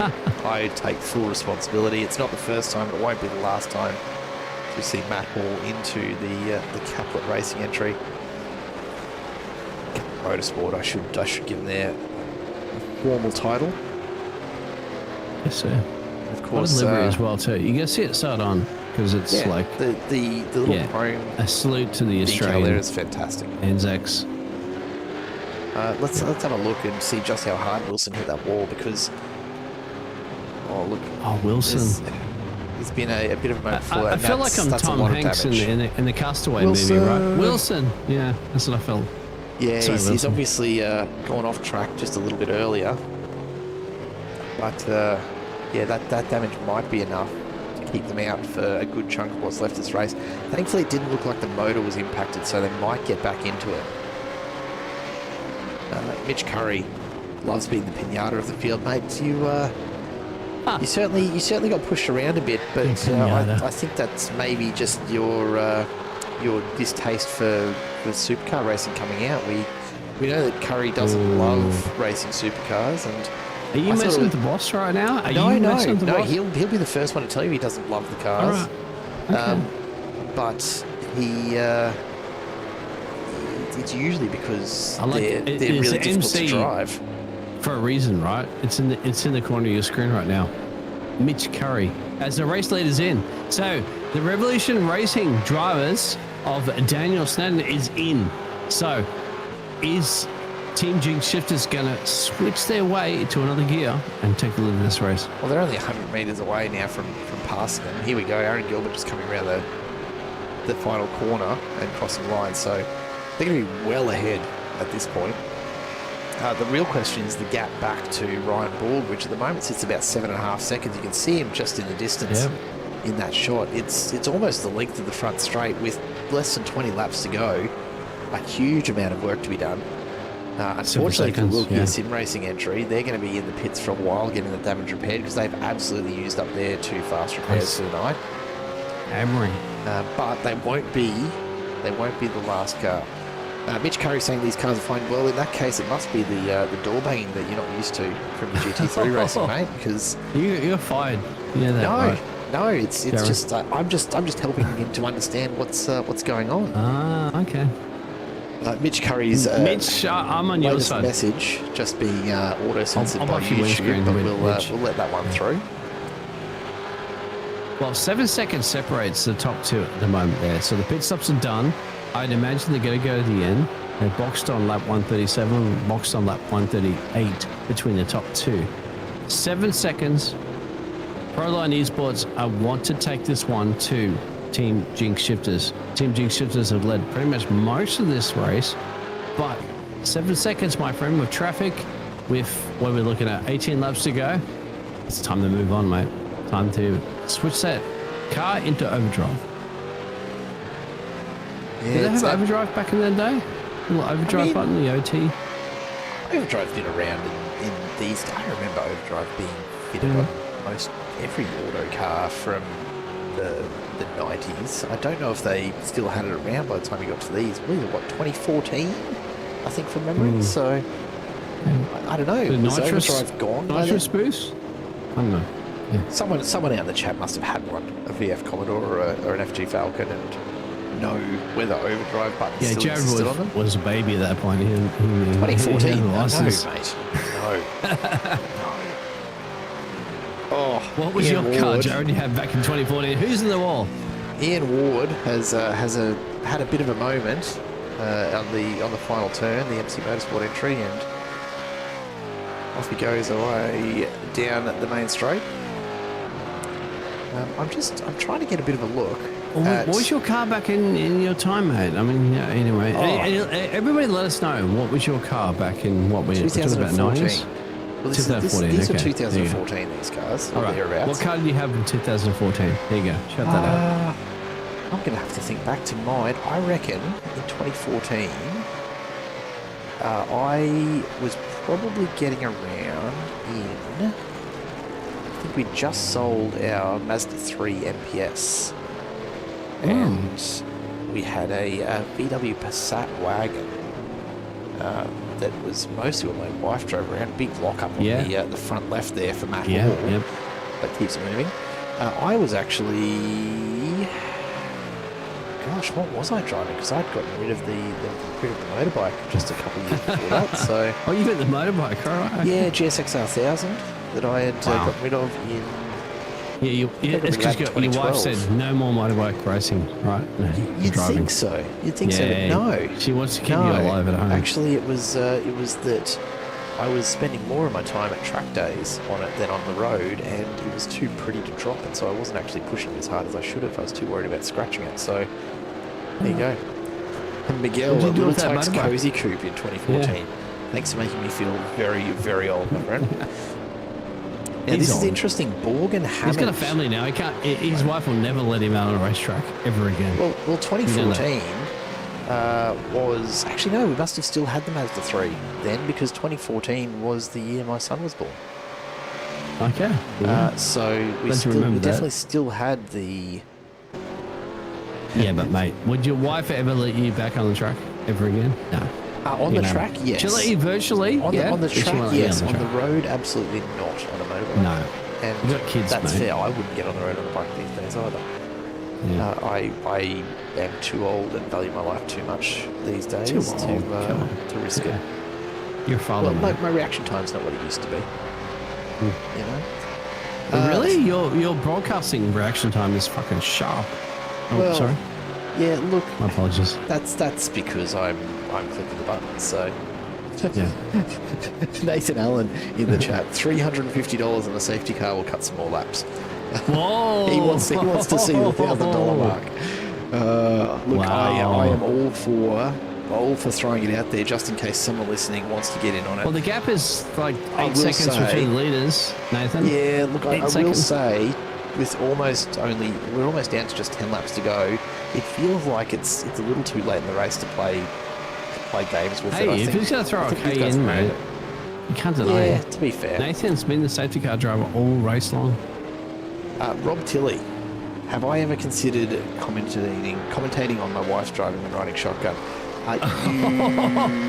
That's a good way to get sent to the outhouse on that one. You mistake me for a less intelligent man, my friend. But also, I always drive. I am not a good passenger. What if your wife says turn left and you go, no, I know, gonna go right, love. Trust me, I've done this before. She goes, no, you're gonna go left. Ooh. No, on the... I'll pay for that conversation. On the occasion that sort of thing happens, I don't actually respond. I just keep going the way I was going to go anyway. Which is... And she's going to get mad at you. Turn left! That's okay. That's okay. Matt Hall is starting to struggle a little bit under pressure from Buddle, who has a great run out of the final corner, all the way down the straight. Nathan Allen now putting come on, mate. You want to call it? Soldiering on. $100 donation. Oh, big look up there. It goes very wide. Hall's going to be back on the inside. He'll have a slowdown, surely. But either way, the SCSR Racing Red entry goes through and up into PA. Bit of work to do now for Caplet Motorsport if they want to get back up there, but they should still... Oh, I lost the rear end there. Yeah, he left off. It was going to happen. Mitch Curry watching on as Ian Ward brings the MC Motorsport car home. 7-second gap between P1 and P2, mate. It's still 8 seconds. He's not closing this down at the moment. In fact, Jink Shift is starting to pull away. Michael Hammond now really in a position where he just might have a shot at P2 here if he can find just a little bit of extra pace over the next 10 laps. I think we need a safety car. Yeah. If the American audience right now be going, hey, is this a road course? We need a safety car? Well, maybe. Let's get 300 million Americans tuned in. I can't bring myself to do it. I can't. No, can't do it. Can't do it. I think we need to let this one run from here. It's been 149 laps of absolutely incredible racing here tonight, and I feel like a forced safety car here would be a really anticlimactic way to finish this off. Are you sure? As much as I'd love to see someone go, you know what, I'll pop 350 in for that. I think that's asking a lot. It is for a great cause. It absolutely is. I'm not going to encourage any further though. I think, look, if you've got $5 or $10 sitting in your pocket and you'd love to throw it into the Silver on Australia donations, then please do. But let's not charge for that extra safety car. I think with the effort that these drivers have put in tonight, it's been such a massive drive and such a huge drive from these front runners. It really just wouldn't be doing them justice at this point. Yeah, you're right, mate. You're absolutely right. You don't have to donate any money to be a part of this great cause. No. I'm just happy to have everyone along at home watching and supporting, and the fact that so many people have dipped in and raised such a huge amount of money. We were hopeful of maybe getting to $500 for the 500Ks here tonight in the Racing for Zero V8s For Mates Sandown 500. But Soldier On will be receiving $650 this evening, with maybe a couple more dollars here and there to come from people watching.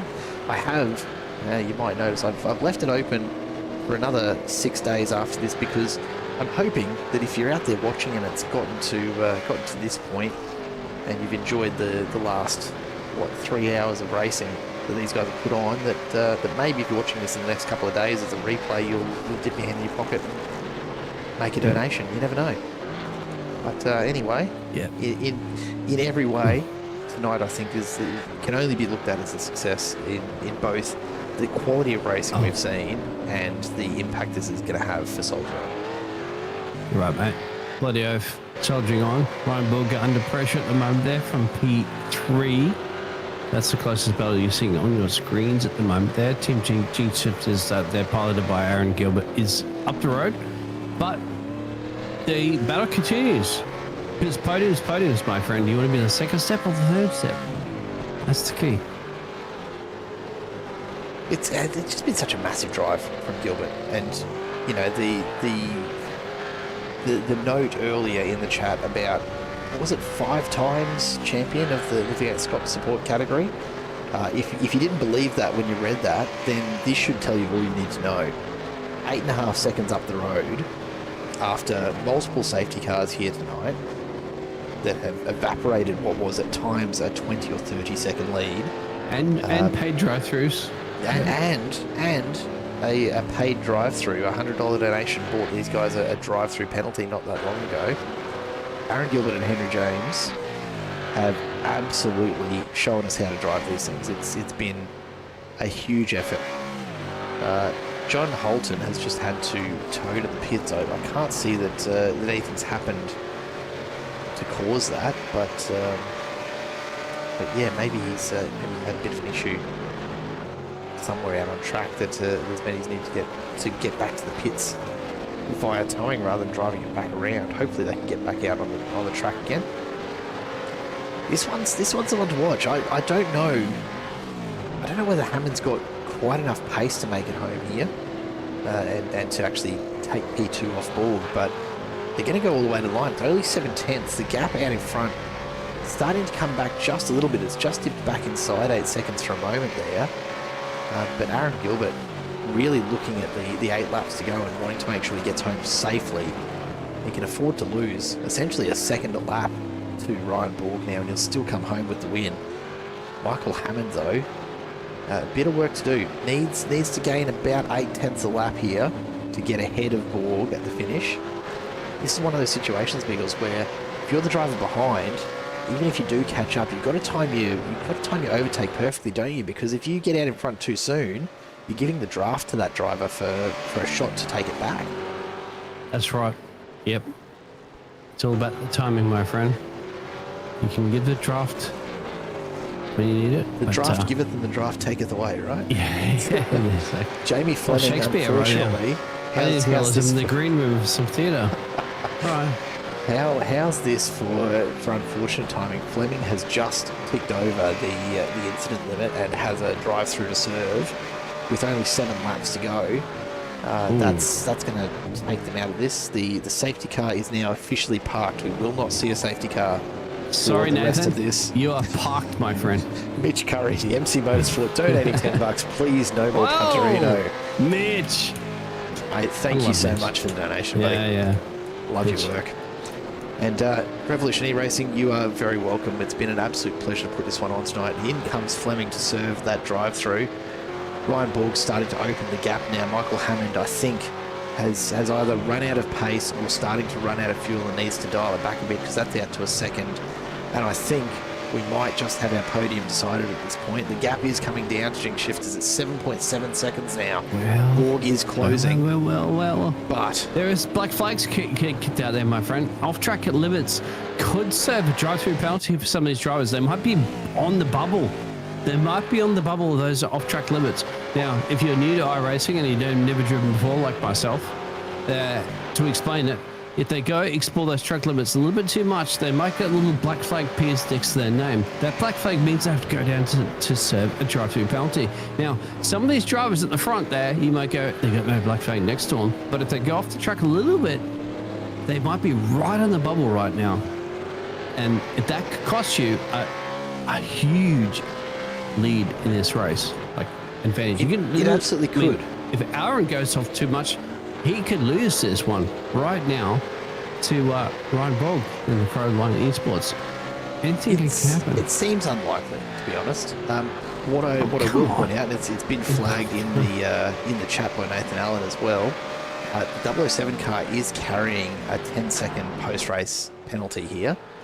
Right. So they need to finish. Yep. They need to finish at least Yep. 10 seconds ahead to stay on the podium of P4. So that's something to keep an eye on. Otherwise, they're less than that. You're gonna lose it. I'll lose it. and Henry James checking in with his incident count 5. How's that for clean racing over 150 on laps? That's not bad. That's not 500 bad. Ks. Even if that's only Henry's portion of that, call it 80 laps. 5 incidents across 80 laps and about 250 Ks. That is, look, 5 incidents rather is usually about 3 laps for me. So Do your math. yeah, that's usually about how long it takes me to get that the back up. Bathurst. Yeah, I'm not going to talk about your Bathurst. my Bathurst, I think I hit the 15 incidents within 3 laps. Now, to be fair, Yeah, you one did, of mate. those upside down Sorry, moments Jared. was my fault. Sorry. But anyway, Trying to ring up, Jared. no, But you were there, it's- Jared. You were there. It's fair. And that was a and charity that one event. followed me. That was charity. No, I think that was just a fun event. That one. No, it was charity. It was charity? I don't even remember anymore, honestly. Oh, there you go. Jared soldiers on. That is 5 total for the Team Jinx Shifters entry. That is 5 total incidents across 500 Ks. That is phenomenally clean driving from Gilbert and James. And yeah, that'll do it. Yeah. That'll do it. And no more safety cars, Nathan. Sorry. It's not gonna be Even cold. Ryan Borg in P2, the Proline Esports Yeah. entry, only has 12 incidents, and 5 of They those. had that lead for a handful of laps as well, too. So give them that.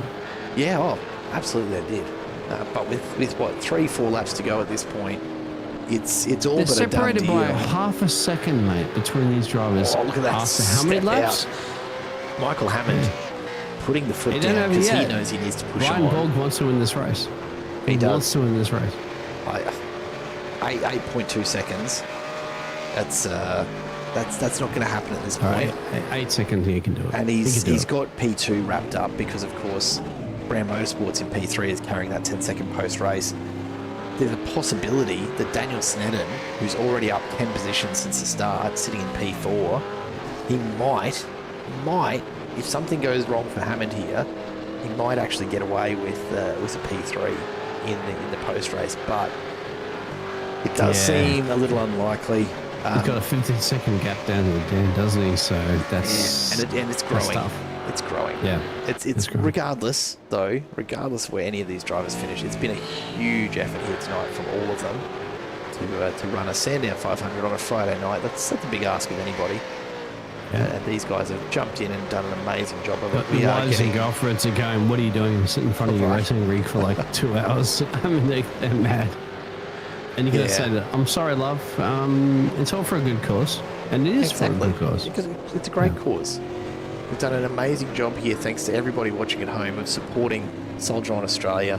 It's a very important organisation that does work to help both current and former Defence Force personnel and their families with that transition from military life to civilian life. It can be pretty jarring, and we know it causes issues for a lot of ex-Defence Force personnel, and Soldier On is dedicated to minimising that stress, minimising the strain of making that transition, and hopefully making it just that little bit easier for each and every one that they get in touch with. It's a great little cause, and very happy to support that. Have a look at the puffs of smoke coming from the Wheel Kia racing car as they lock the brakes through every turn. They're pushing on so hard to get as many laps in as they can. A massive effort from these guys. They're going to finish a long way off the lead, but Yeah. they will finish, and it won't be last. The repair time. To finish, mate, to finish first is the way they finish. Yeah, Mark Finish it all. Newton in the Middle Finger Racing entry, unfortunately out tonight. Well over half an hour in the pits getting an engine repair, an engine replacement done. Yeah, it's not You ideal. could do it, Jared, mate. Just piston there. Yeah. Camshaft there. The Revolution E-Racing guys that you see here, the 3 of them, the AOTX guys, back to back. Oh, hang on. Oh, What's happened here? yeah, Michael mate. Hammond has caught up. Ryan Yes. Borg's had a Better for moment. P3. Better for P2. Now it's only on track because, of course, BRAM has a 10-second penalty post race. Yeah, so it doesn't they're- matter, mate. You still want they're to not get going to get up ahead of there. there. Oh, Yep. look, it's bragging rights at this point, isn't it? Yeah. It may not end up in an official P2, but Michael Hammond has charged on through to get the nose in front and will finish second on track You unless think Borg that's the can do reason something why else. Borgie just let him through? So, you know what? You got the second penalty. Yeah, look, I think at this point, no, that's not going to be what Borg does. All Borg is right. absolutely going to fight this all the way to the end. Okay, I like it. Like it. There is no way any driver I've seen in any racing league or event that I've commentated on ever backs off just because it's a safe thing to do. Especially, look at this, side by side, the second to last lap, nothing here. This is entirely I got bragging through rights. through here. I And can. Borg is pushing as hard as he did on lap 2, lap 3. Absolutely unreal. Wow. Boys, 160 look at this, he laps swaps done. it up. 2 laps to go, gentlemen. The battle for final P2 lap. is on your pitches, even though it might not be resolved until the end of the race, but certainly on your pitches right now. This Final is lap right now. Aaron Gilbert has started the last lap. We are almost there. Thank you very much for the donation to get us to $670. It's been a great night, hasn't it? It's been great fun. It's been great to be in the booth with you again, Biggles, and raising money for a fantastic cause. The AOTX guys apparently joking about taking each other out and causing drive-throughs at this point as they look to come home in 4th, 5th and 6th. Maybe look at here this. right now, mate. Here we If he go, locks a up, big and he slide. has locked up. Terry Marsh has overcooked it. Allen and Stedham will carry on, but the night belongs to Jinx Shifters. There he And is. Aaron Gilbert and Henry James Not just- have Henry and absolutely dominated this from start to finish. And it's Ford going to move away, mate. It's like, come on, get out of the way. It's a Ford anyway, so Ford versus Ford. No, push on to the end. A big slide to exit the final corner there. And Aaron Gilbert comes home, takes the checkered flag. The Sandown 500 goes to Team Jinx Shifters. Michael Hammond will come out of the final corner in second on track, but P2 will belong to Ryan Borg and the Proline Esports entry. Massive drive from all of these guys tonight. And Trent Allen coming home in 4th to head the AOTX entries as they come across the line as well.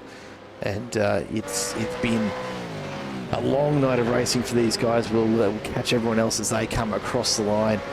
It's apparently shouldn't have told Terry to take the Holden out there. That might have been a little bit of Revolution e-racing shenanigans going on there as we wait for the rest of the crew to make their way Barney, wave that flag. across the line. He's been waiting a long time to get that flag out. Yeah, yeah. Absolutely has. Just 2 a couple of hours and cars left. change. The SCSR Racing Purple of Jamie Fleming comes across the line. And we wait now on, well, it's almost fitting, isn't it? Scott Watts is going to be the last driver across the line, and the one that we In the pick up Navy. as the last The car Sail of the there. 7 Seas. Come on. Get out. Oh, he's got a pit lane. And that brings us to the official end of this Racing for Zero V8s For Mates event here at Sandown. We'll get the race results up for you now, and this is how it looks after 500 Ks here at Sandown. Team Jinx Shifters takes the win and 10.8 seconds ahead in the end of the BRAM Motorsport 007 car, with Proline Esports 101 coming home in 3rd on track, but they will move up to 2nd place after penalties to finish that one off. Behind them, the trio of AOTX cars, AOTX Revolution E-Racing 243 in 4th, 240 in 5th, and 224 rather in 6th, ahead of SCSR Racing Red, number 92 in P7. Caplet Motorsport, Simon Caplet in that one, coming home in 8th. A great race for him ahead of SCSR Racing Purple, and then Adrenaline Esports rounding out the top 10. MC Motorsport comes home in 11th ahead of JTR, with Cannonball Racing in 13th, 3 laps back, and SCSR Racing Pink and Team Racing behind them. BRAM Motorsport 67, the last car to finish on track in P16, with Wilkia Racing. Actually, they almost didn't make it home, but thankfully managed to get back out there and did finish in 17th. And unfortunately for Middle Finger Racing, finishing up in 18th place. But everybody in my books are winners tonight for putting on such an amazing race, a huge event tonight. I will wait and see if we do get the guys from Team Jinx Shifters into the booth here. I'm not sure if we're going to get them across or not, but we'll wait and see if we do get them in here. We do have a couple of drivers on their way across, and this is actually the Proline Esports team. And I'll, if you bear with me for just a moment, we'll try and get a bit of footage up for us before we bring them on in. But let's drag them on over here. we'll bring the Proline team in. We're joined by Ryan and Miguel from Proline Esports. G'day, gents. How are we, lads? G'day, mate. Well, look, honestly, Biggles and I have been here chatting for a bit over 3 hours, and I reckon we're still probably in much better shape than you are. That was a huge battle out there all night tonight, and you guys just kept pushing on right throughout it. Ryan, I might start with you, mate. The race to try and catch both Aaron and Henry at the end there. Just how hard were you pushing? Because we saw you sliding around the place all over that track tonight. Yeah, in short, I was giving it absolutely everything. I mean, we decided to keep me in the car for a triple stint at the end, and then I just was giving it absolutely everything. I was so fatigued at the end, just trying to push to try and catch that lead, but then yeah, it just the mountain was too high, unfortunately, but I'm stoked to walk away with a P2, honestly. Well, mate, it's been a huge drive and lots of fun for us to watch. I'm glad you had to work for it, because it wouldn't be any fun if you didn't. How does this thing compare to your Gen 3 supercars and the sort of thing that most of the crew tonight usually drive? To be honest, this was my first time in the car, apart from practicing for the event. I've never driven the Gen 1 before, so before we practiced and decided to do the event, yeah, never touched it. So compared to the Gen 3, it's definitely a lot more fun. I mean, the Gen 3, you can blip a lot easier. This car I had to heel toe, so I was just heel toeing the entire race. But yeah, I had a ball out there, man. Just thank you for you guys putting the event on, and also thanks to Proline for giving me the shot at driving, and thanks to our title sponsor Gripline as well. So yeah, just stoked with the event, stoked with the car, just happy, man. Good to hear. And we'll go to you, Miguel. I mean, was it tough to watch at the end there and not be able to be in the car and pushing on yourself? Or are you happy to hand it over to Ryan to bring it home? Look, as a racing driver, you always want to be in the car at the end of each race and, try and push it to the win. But at the end of the day, we saw that Borgie had the pace there in that middle stint. We were literally, to be honest with you, we come in here just to have a whole lot of fun with zero expectations. Like, Proline, we aren't a Supercars league, we aren't a Supercars team. We do mostly IMSA stuff. So, Borgie sent me this a couple of weeks ago and said, "Oh, let's put a livery together and let's have a go at this." And so we sort of did. And I've been able to do most of the prep because Borgie's focused on the N24 next weekend. So I thought, I'm gonna have the best shot. Hence, I qualied the car, started the car, and far out. I was scared when I realised I hadn't done a launch with 105 power that we had late added to before the session. So we got a good launch and somehow made it alive out of 3 wide, out of turn 2. But yeah, look, middle of that stint when that second stint that Borg went in, we could see the pace and he sort of managed to gap us away. And I thought, you know what? I'm gonna take the racing driver brain off and put the engineer brain on and keeping in the car for as long as we can now. And just the way with that safety car fell, like I was gonna get back in for maybe 20 laps in at the end, but yeah, with the way it fell and the way the splash worked, we were just like, you know what, let's just keep Borg at the end. And I know he's absolutely trashed, and I feel for his sim gear because all you can hear through his microphone is the heel toe and everything smashing around and clunking. So no, it was a great job by him, and I'm overall stoked for the result with 4 odds.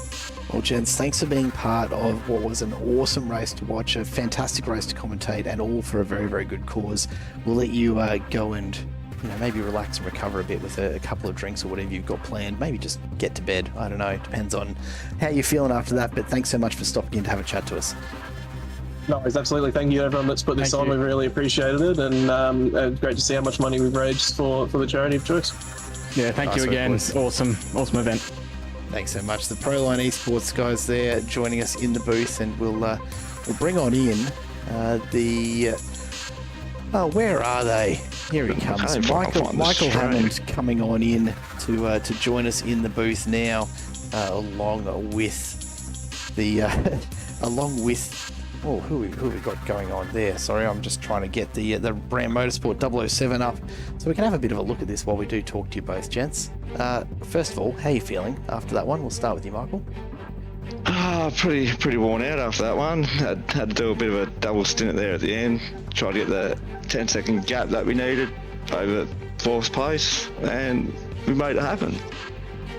Well, it came up came up relatively easily in the end. We were wondering as you kind of got to the late stages there, whether you were still pushing on pretty hard for bragging rights over Borg, and I imagine that might have had a little bit of something to do with just how hard you did push it all the way to the end. Oh, we were doing really good race pace, and then he just started making some silly mistakes at the end, which allowed the door to be open. And yeah, once it's open, I'm going to close it after me. Well, mate, look, it was a fun one to watch and a great way to finish that race up. We'll turn over to you, Bray. It was certainly tough, obviously, all night for both drivers in the car. But how did you find it? Did you enjoy most of your time in it, or were there a few moments there that were perhaps a little more difficult? Yeah, it was great fun.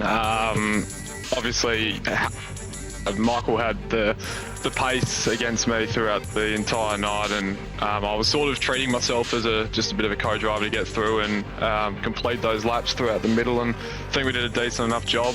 I just had a little moment coming out of turn 4 earlier on that forced us to come in and have a fast repair, but other than that... No, you can say you completely rode off the car. I completely rode off the car, as Hammer will say. Well, it was up the straight, man. No, it was all good fun. Yeah, we raced against each other a lot, so it was good to team up and try and get a good result for Scott. He did such an amazing job setting this up, so yeah, congratulations to him, and obviously the winners as well. Well, look, I'm gonna spin that one for you, and I'm just gonna say thank you for keeping some more mechanics in jobs with that one, mate. You got to keep a pit crew in a job, absolutely, and you've done well there. But no, seriously, guys, a massive drive and a big night of racing. Thanks so much for coming along, being part of it, and putting on such a show for us here and for everyone at home. It was a pleasure. Thanks. Good fun. Thanks for putting on the event. It was really fun. Thanks, gents. We'll let you get back to it, and yeah, you can go and swap tails for the rest of the night, or just, you know, hang all sorts of stuff on each other in the Discord, as I'm sure will be happening after this. Thanks for dropping by, though. Yeah. Right, cheers. The BRAM Motorsport guys there, finishing in P2. Unfortunately, we'll drop back to P3 post-race penalties, but the night tonight really belonged, didn't it, to the guys from Jinx Shifters, and we'll bring them on into the booth now. We're joined by Aaron Gilbert and Henry King. Team Jinx Shifters, welcome on in to the comms booth. It's good to be here, gents. Good to hear. I'm going to start with you, Henry. Mate, what on earth? I saw some chat going on in the YouTube chat just about the fuel saving that you guys must have been doing and how much that had made a difference. You're pretty definitively not saving fuel out there, apparently. No, I'm just slow. That's my approach that you take. Okay, fair enough. Mate, I don't think slow is the word to apply to the result tonight. 3 different safety cars pulled back a massive lead that you guys had a number of times this evening, and yet you still managed to get back out in front over and over again. Was there... I've got to ask you, have you got much time in this car before tonight? Just a little bit. Myself, being a veteran of iRacing for 12 odd years, I nearly started on this car when it first came out, before the 19 car was released. As well as the last 5 years, myself and Aaron have run the V8 For Sports, which ran the 2014 V8 Supercars throughout. And Fish is a 5-time champ, and I've been runner-up 3 out of the 5 times and finished 3rd the other 2. So yeah, we go all right in these things. Yeah, look, a bit of an understatement, I think. Absolutely. That probably explains a few things around your pace. Which, just watching one of the late moments on screen now where you've come together with the Pro Line guys, and that sort of sums up the night. We'll go to you, Aaron. Mate, the pace tonight, absolutely phenomenal.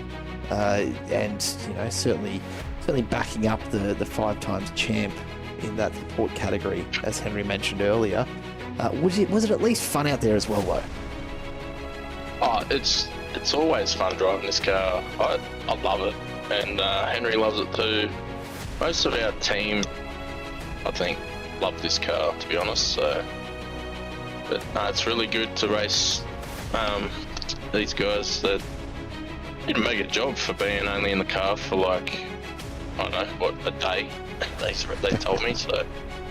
Oh, massive effort. They certainly took it to you a few times throughout that tonight, but in the end, the experience just too much. And look, a very, very well-deserved win tonight, and a great show that you put on for everyone watching at home. So a massive thank you from us on behalf of the guys at BRAM for bringing that sort of level of racing to this event tonight. Guys, before you go, as winners, as always, anyone you want to say hello to that might be watching at home or give a shout out to, you are more than welcome to before we wave you goodbye for the evening.